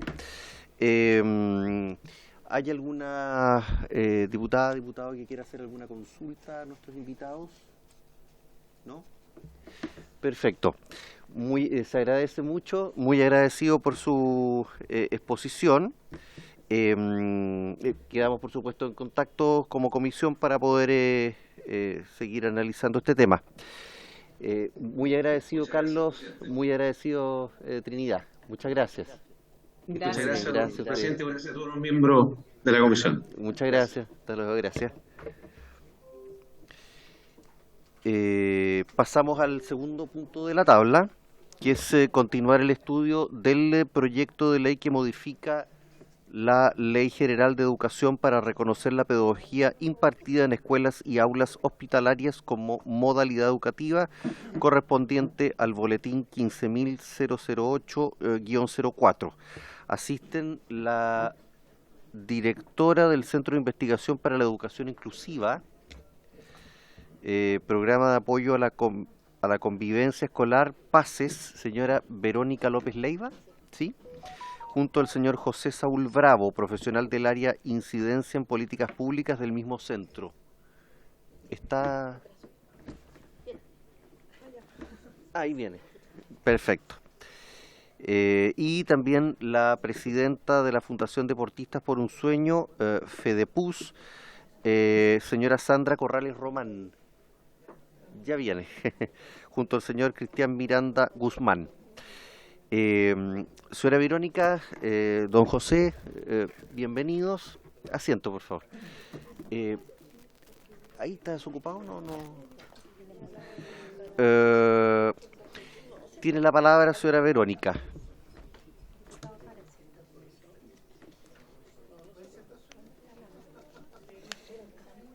No, el negrito que está abajo a la base del S. Ahí está. Muy buenas tardes, estimados diputados. Mi nombre es Verónica López, soy directora del Centro de Investigación para la Educación Inclusiva. Este es un centro de excelencia financiado por ANID, cuya institución principal es la Pontificia Universidad Católica Valparaíso. Yo soy profesora titular de la Escuela de Psicología de ahí, pero también participa en la Universidad de Chile, la Universidad Andrés Bello y la Universidad de Tarapacá, porque es un centro de instituciones asociadas. Yo vengo a comentar en relación a un proyecto de ley presentado y que se está en discusión, entiendo, respecto de la pedagogía hospitalaria. Particularmente se me pidió comentar en relación a la propuesta que tiene que ver con proponerlo como modalidad educativa, ¿sí? Andrea Enríquez va a presentar la presentación. ¿Se la puedes poner, Andrea? Gracias. Continúa. Se envió a sus correos el siguiente policy brief que describe, presenta un análisis que hicimos respecto de la situación en el país y que les voy a presentar ahora. Siguiente, por favor. Esta es las imágenes que ustedes ven ahí. Es Constanza Molina. Ella es la directora y docente de la Escuela Hospitalaria de Chiloé, a la cual tuvimos el placer de conocer y de filmar, de grabar el trabajo que ella hace como directora y docente de aulas y también escuela hospitalaria en la isla de Chiloé. Siguiente. Ese trabajo ustedes lo pueden mirar, es un video corto de 12 minutos donde explica desde otro prisma no científico, ¿cierto?, cuál es la realidad concreta que viven las docentes y los docentes y los estudiantes también de las escuelas, aulas hospitalarias. Siguiente. En Chile, nosotros lo que tenemos es un aumento en la cobertura. Siguiente, por favor. En la cobertura desde el 2001 a la fecha, que son los datos que pudimos recoger, si ustedes se fijan, va en absoluto aumento. A la fecha contamos con 54 escuelas y 10 aulas, siendo el 84% de ellas de carácter particular subvencionado. O sea, en realidad estamos hablando de sostenedores privados que reciben financiamiento público por la vía del mismo voucher que tienen el resto es un voucher aumentado, ¿cierto? Tiene un piso, pero aún así no se ajusta a la realidad específica de las escuelas, las aulas hospitalarias. Continúa, por favor. Si miramos con un poquito más de detalle, solamente entre los años 2020 y 2022, que son los datos más actuales y disponibles, la matrícula aumentó de 2.500 a más de 3.200 estudiantes, con un aumento de la atención anual de 25.000 a 35.000 estudiantes. Es decir, esta es una realidad que está en aumento. Atendemos, si en los CFT atienden a 500.000, acá estamos hablando de 35.000 niños de Chile, es decir, nos podría ocurrir a cada uno de nosotros cuyos hijos por algún motivo sufren una enfermedad, y entonces Chile tiene, que no tienen otros países, un sistema que les permite cubrir sus necesidades educativas durante el tiempo que están en tratamiento, ya sea en la cama hospitalaria o ya sea en la casa o incluso a domicilio, ¿sí? El video, los invito a mirarlo, muestra estas distintas realidades. Entonces, ¿de qué estamos hablando? De una realidad que vino a quedarse y que está en aumento. De una realidad que en tiempos de pandemia sufrió gravemente porque hubo una baja en la subvención y nos tocó también acá en ese momento presentar la situación respecto de la necesidad de aumentar el financiamiento, pero también cambiar la modalidad, porque si no se cambia la modalidad, luego no se puede permitir un acto administrativo necesario. Continúa. Entonces, en Chile históricamente tenemos un aumento, aquí estamos hablando de inclusión, ¿cierto?, de un tipo de inclusión. Desde el año 60, donde se creó el primer hospital regional de Concepción, hasta la fecha, se incorporó, por ejemplo, la idea de aula hospitalaria en el año 94, pero con una estadía superior a 3 meses, lo que era injusto para Chile en general, ¿no? O sea, nadie sabe si va a durar más o 3 meses. Bueno, esa situación se corrigió en el año 2000, con la ley 20.201, se amplió la cobertura, quitando la restricción de 3 meses. Siguiente. Y lo que tenemos hasta ahora es un informe del Comité Nacional de Expertos en Educación Especial, una política de educación especial, etcétera, que lo que plantean hoy día es la obligación del Estado en proveer educación para estudiantes hospitalizados, pero no genera cambios en la forma de su financiamiento. Siguiente. Y esto entonces nos crea una situación dilemática, porque si bien Chile es reconocido como uno de los países que más ha avanzado en la pedagogía hospitalaria, sin embargo tenemos nudos críticos que son estructurales, es decir, por una parte el no reconocimiento como modalidad, hoy día es reconocido como una escuela especial más, y por otra parte el financiamiento, pero hay otros, que ahora desafíos que voy a puntualizar. Siguiente. Las aulas hospitalarias, entonces, son entendidas, aun cuando fueron en sus inicios concebidas bajo la modalidad de integración, que en los años 60, 90 estaba, digamos, como principio universal. Esta, en general, la integración pasó a la inclusión y esta hoy día puede ser considerada en coherencia valórica y también normativa con los principios de una educación inclusiva. ¿De qué hablamos cuando hablamos de inclusión? Siguiente. La inclusión es un proceso, primero, no es una meta. O sea, no se puede decir yo soy más, menos, yo llegué a ser inclusiva, ¿no? Porque las demandas sociales van cambiando con el tiempo. Y por lo tanto es importante entender que estamos hablando de un proceso que requiere de políticas y prácticas y sobre todo de cambios culturales. Y que tiene que ver específicamente la inclusión educativa, porque la inclusión educativa es parte de la inclusión social, finalmente. La inclusión educativa tiene que ver con la posibilidad de asegurar el acceso, pero también la permanencia, la participación, el aprendizaje, la promoción y finalmente el egreso de los distintos niveles de enseñanza a través de sistemas que permitan la flexibilidad curricular. Y esta es una forma de flexibilidad curricular que permite que no sean discriminados niños y jóvenes por sus condiciones, como clase, cultura, género, lengua, entre otras. Aquí estamos hablando de la sección entre otras. Continúa. Y entonces, siguiente. En Chile, lo que sabemos es que al menos 1 de cada 4 niños y jóvenes han sido hospitalizados alguna vez en su vida, y sabemos, la evidencia internacional así lo demuestra, que en realidad, por una parte, los efectos de las hospitalizaciones no solamente son físicos, sino también de salud mental y de escolarización. Los periodos de hospitalización interrumpen los procesos de socialización, de recreación, y por lo tanto afectan la trayectoria escolar de los estudiantes. Siguiente. Siguiente, eso. Eso ya lo dije, siguiente, gracias. Lo que buscan entonces, desde un enfoque de inclusión, no es mantener al niño o niña joven en el aula o en la escuela hospitalaria, sino que buscan la reinserción lo más rápido, lo más pronto posible, en la medida en que sea posible, a que el niño vuelva a la escuela regular. ¿Se entiende? Y desde ese punto de vista es algo que es bastante más parecido a una modalidad de reingreso. De hecho, hace poco también en Chile las escuelas de reingreso pasaron a modalidad, pero sin un financiamiento. O sea, estaríamos hablando de llegar a una situación equiparable al sistema de reingreso. Continúa, por favor.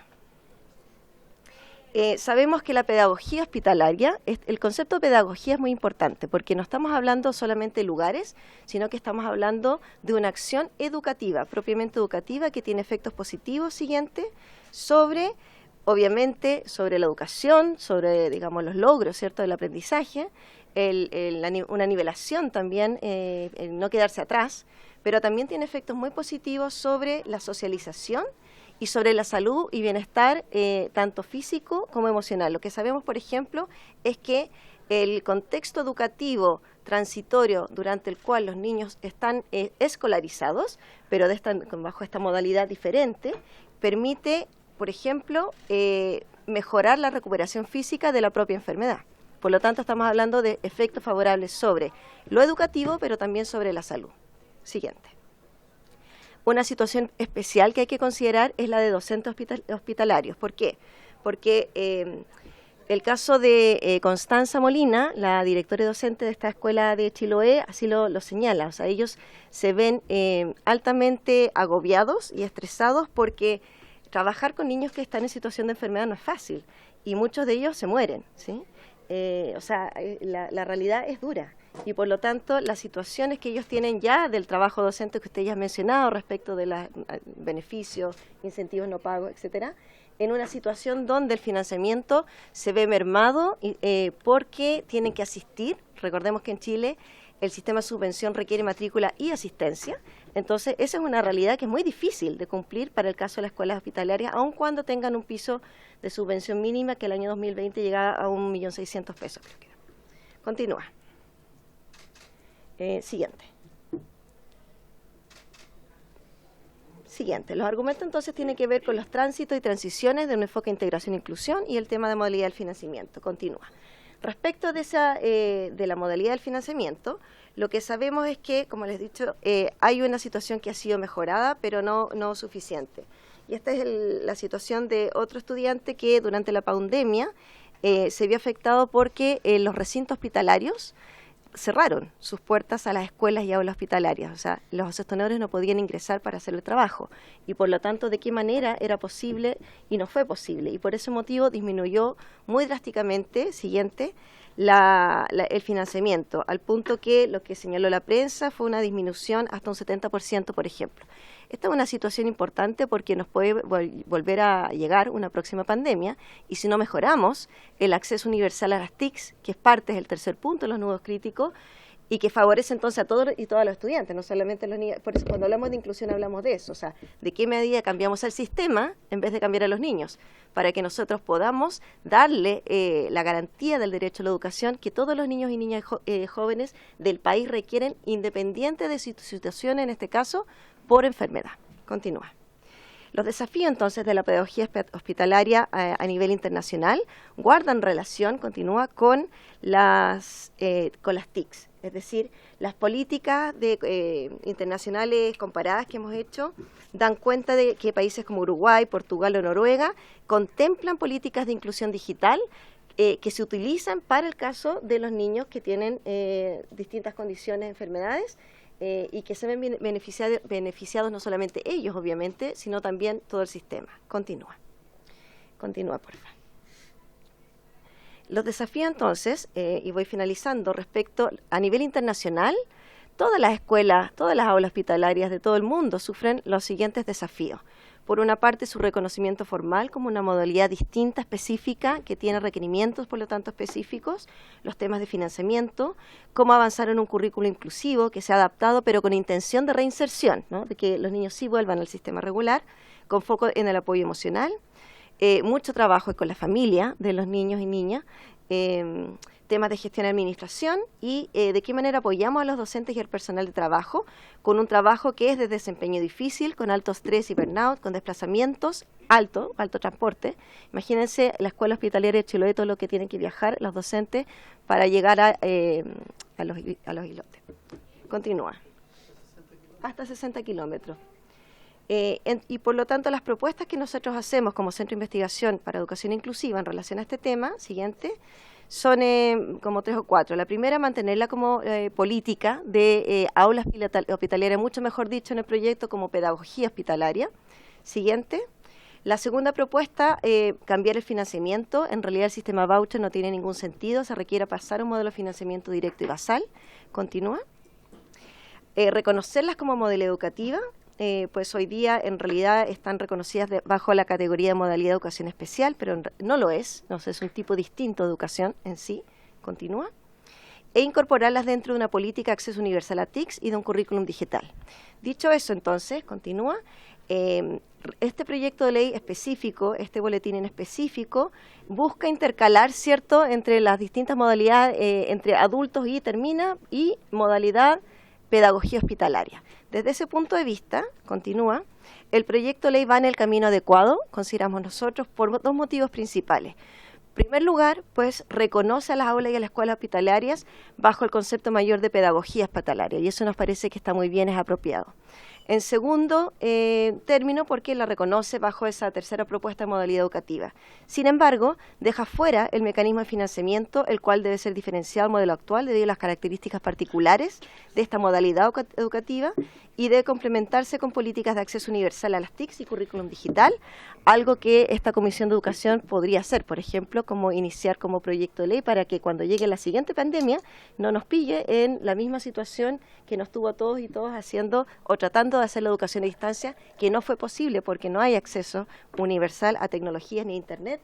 Cuando hablo de TICs me hablo al software y al sistema de internet también, ¿cierto? Al soporte. Continúa.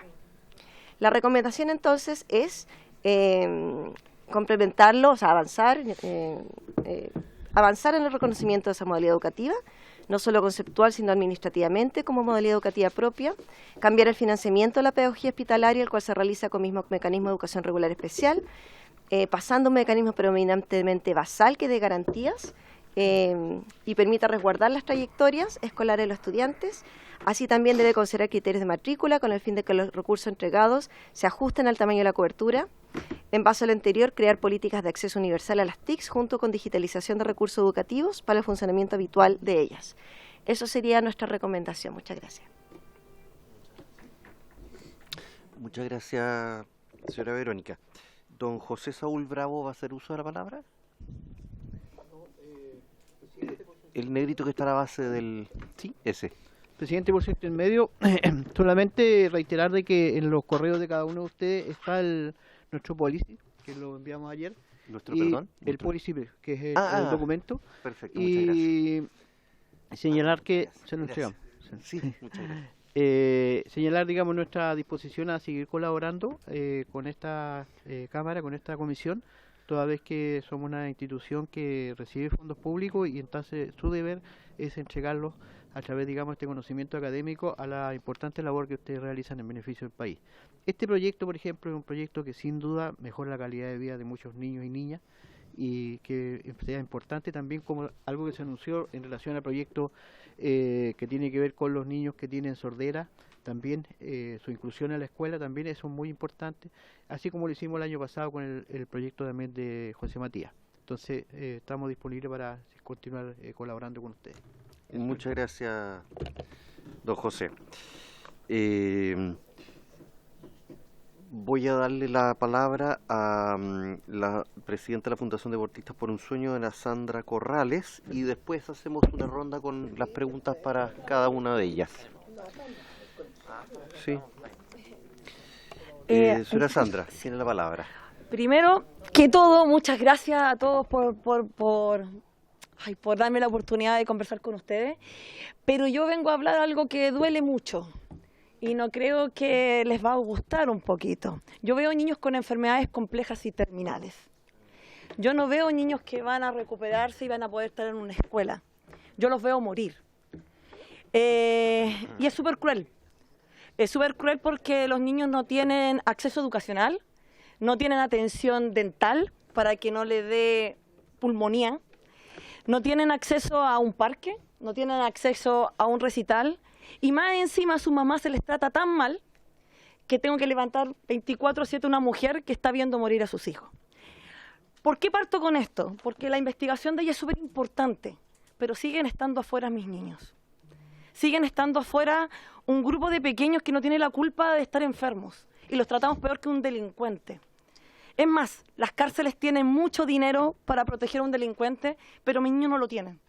Hoy día a las 9 de la mañana falleció Carlitos, un niño que es chileno, que su mamá es peruana, que está en Peñalolén, y le dieron cuidados paliativos, pero sin tener cuidados paliativos, es decir, que no le entregaron el oxígeno, pero ese chiquitito no podía respirar, lloraba por respirar, y lo mandaron a su casa. Gracias a tener apoyo de ustedes como parlamentarios, tener apoyo de ministro, porque gracias a don Álvaro Elizondo, que para mí es el hombre más importante de mi vida, me ayudó a que este niño muriera con dignidad. Ahora le explico qué soy, porque todos dicen deportistas por un sueño enseñan deporte.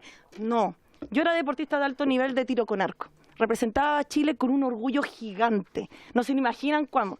Que la bandera chilena hasta el día de hoy la tengo en una antorcha. Para mí es tan importante la bandera chilena que yo cuando la veía flamear decía, aquí estamos todos.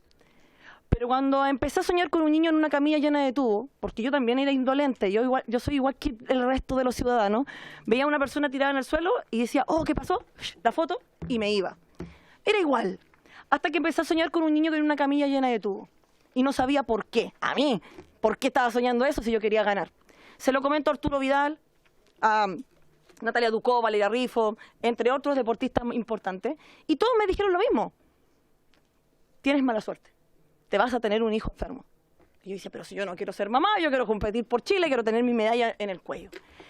En esa época, el 2008, estaba la presidenta Michelle Bachelet. Y me hicieron asesora presidencial en el deporte y juventud para cambiar el deporte chileno. ¿Qué era mi función?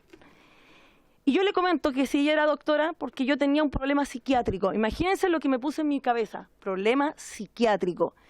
Porque yo tenía un sueño con un niño en una camilla llena de tubos y no sabía por qué. Y me preguntaron cómo se llamaba, si tenía nombre el sueño. Yo dije, sí, el niño se llama Albán Guerrero. Perfecto. Y la presidenta me dice, hágalo. ¿Qué es lo que entrega usted? Yo entrego medallas. Y lo hice el 9 de mayo del 2008, el día de mi cumpleaños. Traje a muchos deportistas destacados, Arturo Vidal, Gary Medel, Natalia Ducó, como dije, Carlos de Gabardo, de Chaleco López, mis pares, y fuimos y entregamos todas mis medallas. Pero me guardé una en el bolsillo porque seguía siendo egoísta. seguía siendo una persona indolente. Y la guardé en el bolsillo y dije, esta no la doy porque la sufrí ganando. El doctor me lleva a la UCI, que yo no sabía qué significaba la UCI. Para mí los niños que tenían discapacidad era terrible, pero no los que tenían enfermedad, no los conocía. Voy a la UCI y estaba ahí el niño, esperándome en una sala, pero yo no sabía quién era.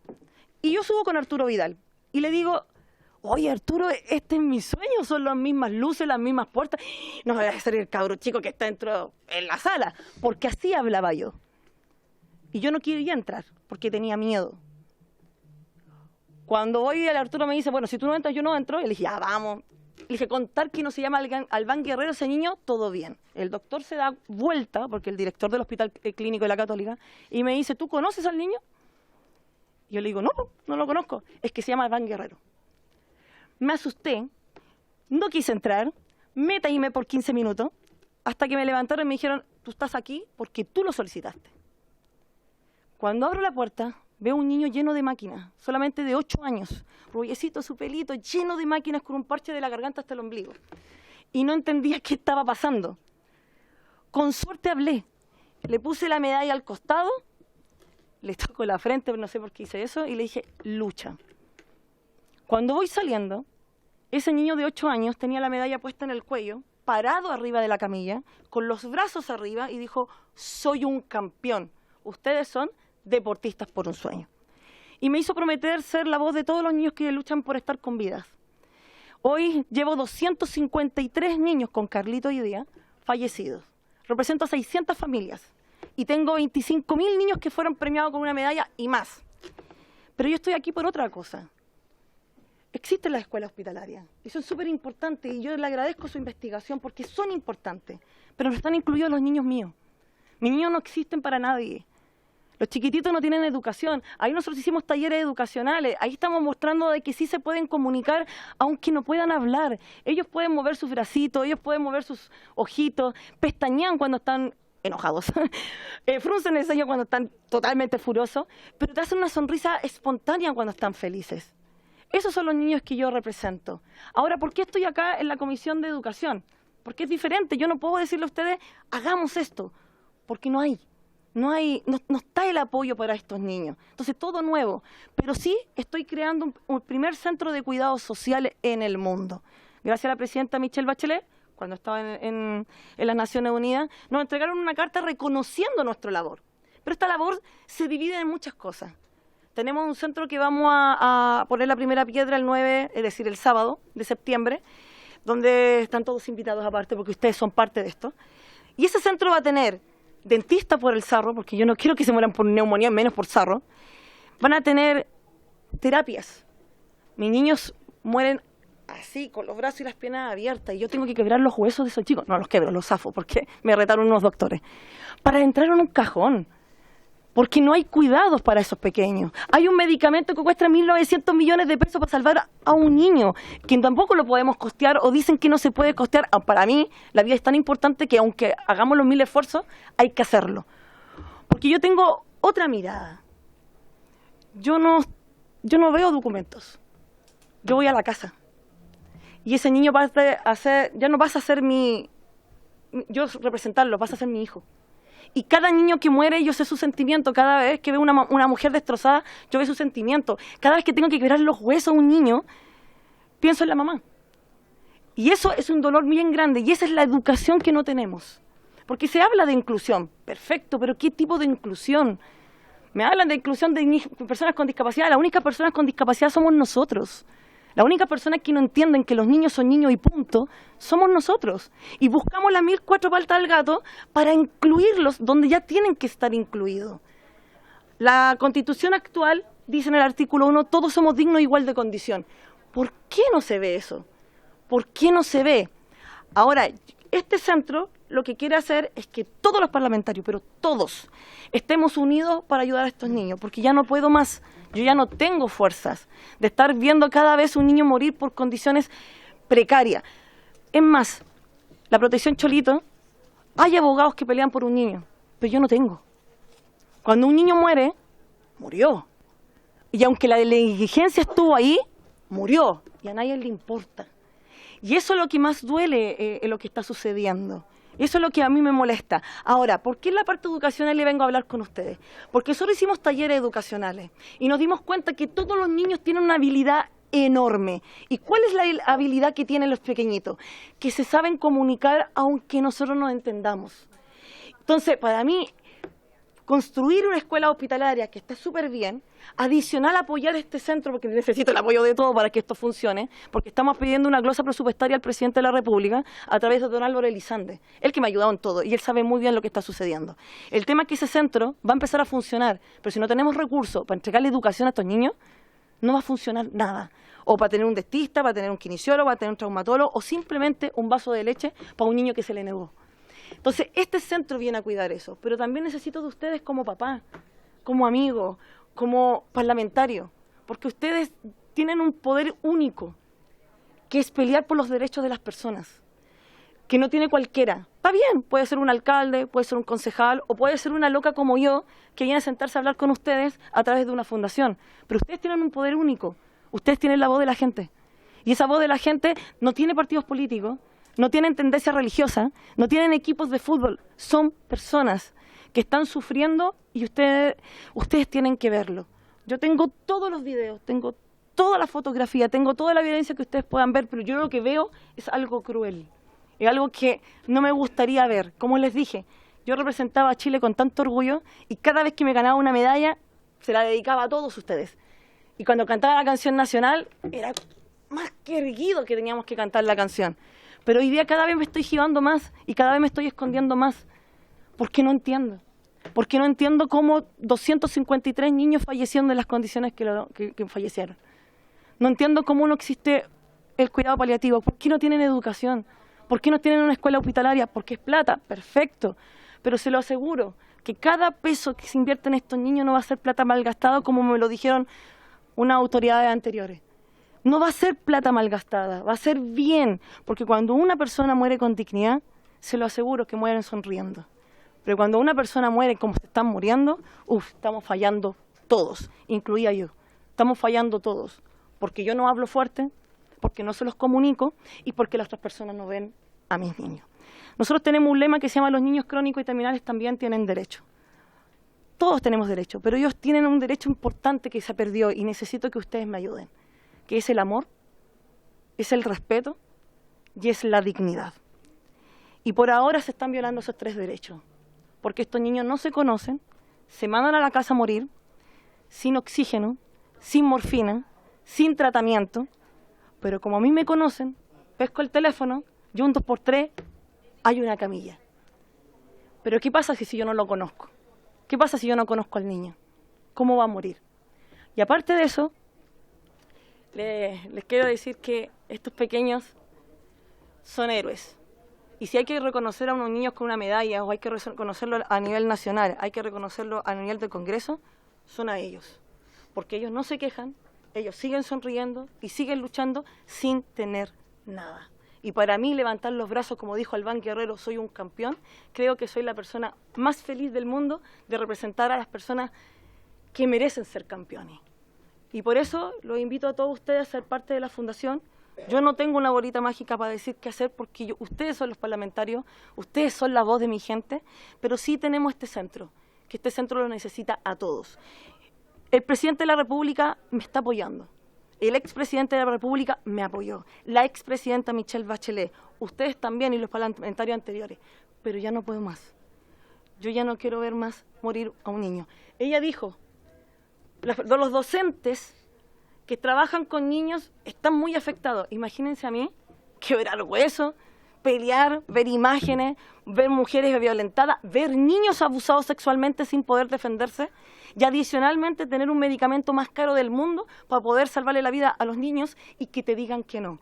Yo creo que ese es el dolor más grande que tengo yo porque yo ya no sé qué más hacer, qué más hablar. No me gusta ni encadenarme, ni hacer huelga de hambre, no me gusta proteger por todos lados o hablar contra todos lados porque yo los necesito a todos. Derecha, izquierda, al centro, lo que sea, perritos, gatitos, me da lo mismo. Yo necesito es tenerlos a todos porque todos ustedes son profesionales.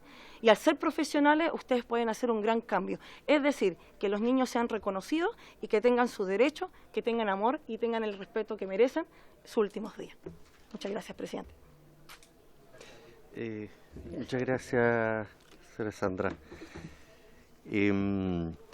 Se ofrece la palabra para hacer consultas a nuestros invitados. Diputada Molina, ¿sí? ¿Sí? Diputada Elia Molina, después diputada Palma. ¿Sí? Bueno, antes que nada quiero dar las gracias a los expositores y a personas tan entusiastas como mi vecina aquí, luchadora a morir, la conozco. Mira, yo les quería contar que yo me vi bien involucrada durante hartos años en la creación de la escuela hospitalaria, porque decirle que hace 3 décadas atrás, por decir cualquier cosa, no habían prácticamente niños crónicos en los hospitales. Lo que se veía eran niños que les daba una neumonía, un sarampión, una difteria, tétanos, coqueluche, meningitis, y entraban al hospital, pasaban un tiempo, o se morían o se mejoraban. Así era. Era dicotómico los resultados. Eso significaba que de alguna manera el recambio de niños y la permanencia de niños crónicos era ocasional. Por supuesto que había niños con síndrome nefrótico, yo era nefróloga en ese tiempo, síndrome nefrótico, cosas renales, cardíacas, pero eran un número reducido comparado con hoy. Hoy día la gran mayoría de los niños que están hospitalizados son pacientes crónicos. Son pacientes que están ahí porque necesitan distintas terapias, ya sea quimioterapia, en el caso de los niños con cáncer. Pero la realidad es que ahora los niños pasan mucho tiempo hospitalizados, cuando llegan a entrar al hospital. Entonces, el tema que trabajamos a partir, me parece que se incluyó en la ley en el 2015, ¿está bien? Claro, en el 2015 se incluye la ley y nos sentíamos muy orgullosos los pediatras del Calvo Maquena, de algunos hospitales específicos, grandes, pero la verdad es que la inequidad territorial a lo largo de Chile era espectacular y si bien había modelos y probablemente tú ahí hiciste tus estudios, creo que la Convención de los Derechos del Niño dice que todo niño, niña y adolescente tiene el derecho a lograr su óptimo potencial, cualquiera sea su punto de partida o su punto final.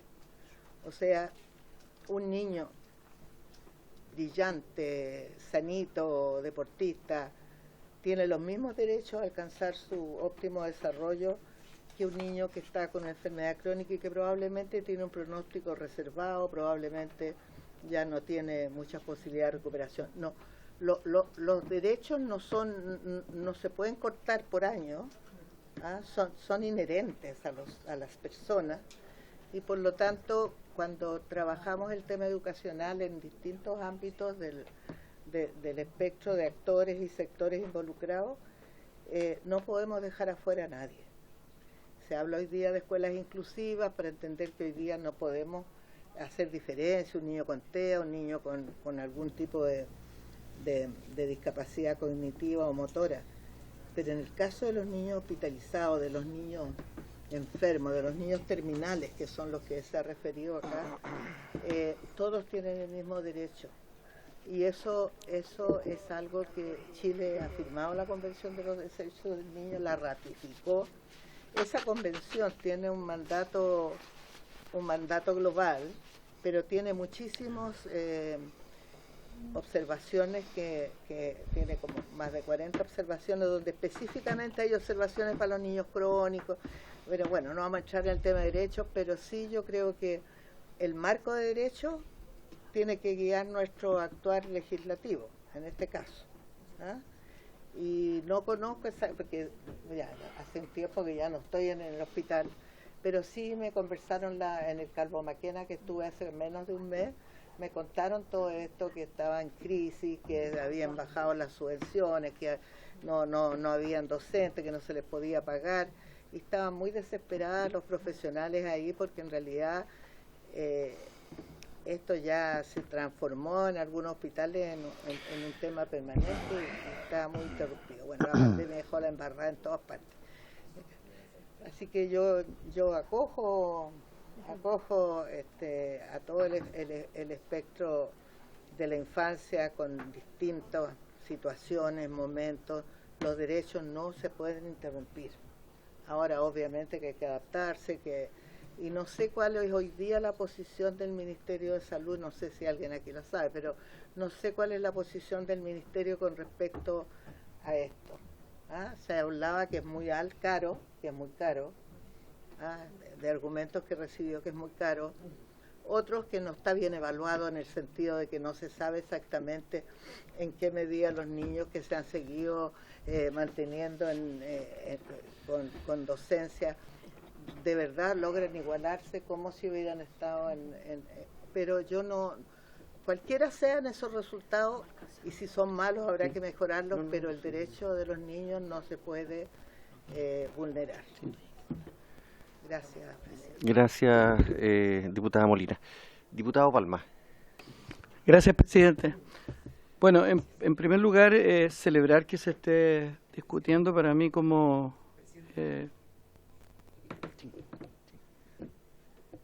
¿Estaba pedida la palabra antes? Sí, no. Disculpe. Sí. Bueno, celebrar como diputado patrocinante además de este y emocionante de este proyecto que se instale la discusión. Yo quería traer a colación un tema que todos conocemos. Stephen Hawking a los 19 o 20 años se le diagnostica ELA y se le da un pronóstico de 2 años de sobrevida. Todos sabemos que vivió más de 70 años. Y Beethoven nunca escuchó la 9ª sinfonía.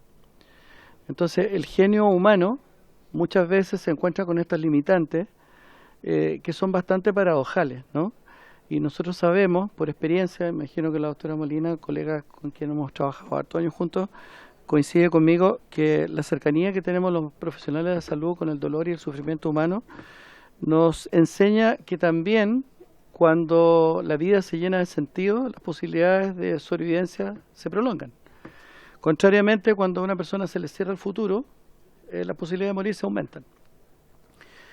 Acá conocemos a Sandra, la hemos visto en la Comisión de Salud, sabemos el ímpetu y la vehemencia con que ella trabaja, sabemos de su burnout y cómo no sé con qué estrategias de autocuidado sostiene su causa, pero sabemos el burnout que debe experimentar. Señor presidente, el mecanismo de subvención, que recuerdo que la diputada Rafael estuvo llana en algún minuto a plantearlo, es el tema de fondo que hay acá. O sea, plantear que la subvención de personas que tienen, sobre todo niños, infantes, ¿no es cierto?, de adolescentes que tienen condiciones crónicas, que tienen reminiscencia y exacerbaciones en el tiempo, establecer un mecanismo de subvención basado en la asistencia es realmente burdo.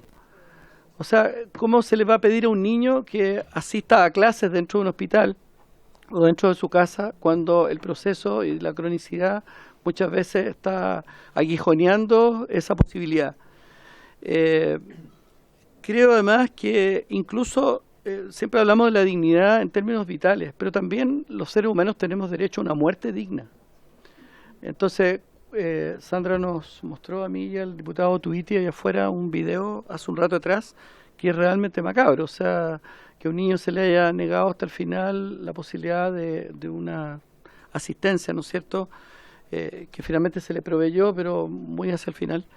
Es bien doloroso. Creo que los derechos humanos, sobre todo los infantos juveniles, son absolutamente inalienables y creemos que tenemos que avanzar en esa discusión. En el proyecto, le comento a los expositores, no se puso el tema presupuestario porque ustedes saben que los legisladores no podemos tocar el presupuesto de la Nación, es un tema que tiene que emanar del Ejecutivo. Pero sin duda entiendo, y lo hemos conversado con el Ministerio de Educación, están llanos ellos a abordar esta temática, pero si no discutimos, no llevamos la discusión de fondo, que es el mecanismo histórico de subvención que ya lleva décadas, no vamos a poder avanzar mucho, ¿ya? Así que, sin otro particular, agradecer, señor presidente, por su intermedio a los expositores y a las expositoras también, y ojalá podamos seguir avanzando, porque creo que 35.000 niños, niñas y adolescentes en este país que están en el régimen de aulas hospitalarias es una cifra no menor, y creo además, confío en la transversalidad de esta comisión. Lo conversé con el diputado Cornejo en algún minuto. Creo que este es un tema de alta sensibilidad que debería lograr la transversalidad parlamentaria para aprobarlo. ¿Ya? Así que muchísimas gracias, señor presidente. Gracias, diputado Palma. Antes de... Sí, pido el acuerdo para prorrogar 5 minutos para votar. Sí. Sí, ¿no? Pero votemos al tiro. Sí. Secretaria, usted me dice lo que me había comunicado recién. Sí. Tenemos 2 peticiones respecto de la votación de estos proyectos. El del Ministerio de Educación han solicitado en el del proyecto de ley de aulas hospitalarias que se pueda invitar al Consejo Nacional de Educación antes de su votación. Y respecto del de Centro de Formación Técnica, el diputado Camaño al inicio de la sesión también solicitó dejarlo la votación para la próxima sesión. Como estaba en la citación que ambas iniciativas serían votadas hoy, para poder trasladar estas votaciones a la próxima sesión necesitaríamos unanimidad. Sí. Yo, gracias, secretaria. Yo propongo lo siguiente. Hacer respecto del proyecto del tercer punto del diputado Camaño, aceptar su solicitud y separarlo del proyecto que estamos viendo ahora del segundo punto, dejar este proyecto del diputado Camaño de centros de formación técnica para la próxima sesión y votar hoy día el proyecto que estamos viendo. Desgraciadamente la solicitud que usted me decía de Consejo Nacional de Educación solicitado por el Ministerio de Educación ya hubo, creo que, tiempo suficiente para que lo hubiesen hecho, porque esa solicitud se hizo hoy día. Al inicio de la sesión. Eso es lo que propongo yo. Tenemos acuerdo para dejar para la próxima semana el proyecto del diputado Camaño. ¿Sí? Ya, correcto. Ese acordado. Yo por lo menos, como les digo, atendido la premura de este proyecto que ya ha sido tramitado en el buen sentido de la palabra durante bastante tiempo, creo que no corresponde que tan a último minuto se esté presentando por parte del Ejecutivo la solicitud de invitar a otra persona. Creo que ya tenemos todos la claridad suficiente como para poder votar a conciencia el proyecto. ¿Sí? Muy brevemente. ¿Sabe, presidente? Yo creo que las señales siempre son importantes. Yo creo que debiera recabar la unanimidad. Y yo creo que todos vamos a estar de acuerdo en que este proyecto es un proyecto necesario y urgente. Por lo tanto, yo le sugiero que pida la unanimidad. Yo creo que vamos a estar todos de acuerdo, porque en este tipo de iniciativas las diferencias políticas quedan fuera. O sea, ya estamos en unanimidad, pero si no es necesario porque ya estamos convocados hoy día para votar, diputado Badilla. Ah, perdón, unanimidad. No había entendido. ¿Se puede? Entendió. Sí, presidente, por supuesto, en general y particular. Ya, entonces, recogiendo la solicitud del diputado Badilla, recabo la unanimidad para votar la iniciativa del número 2 correspondiente al boletín 15.008-04, votarlo tanto en general como en particular, aprobarlo por unanimidad. ¿Estamos de acuerdo? ¿Tenemos acuerdo? Sí. Acordado, entonces se entiende aprobado en general y en particular por unanimidad. Diputado informante. ¿El diputado Palma podría ser por unanimidad? Sí. Diputado no informante. Es de la comisión, ¿cierto? No, unanimidad si no es de la comisión. Ya, sí, el diputado Palma, no siendo de la comisión, tiene que ser designado por unanimidad. Sí, Palma. ¿Sí? Bien, pero ya. qué comisión acordado. Muchísimas gracias a la comisión, muchísimas gracias, presidente. De nada. Un año valió la pena esperar, gracias. No, de nada, Sandra. Bueno, habiéndose cumplido el objeto de la sesión, esta se levanta.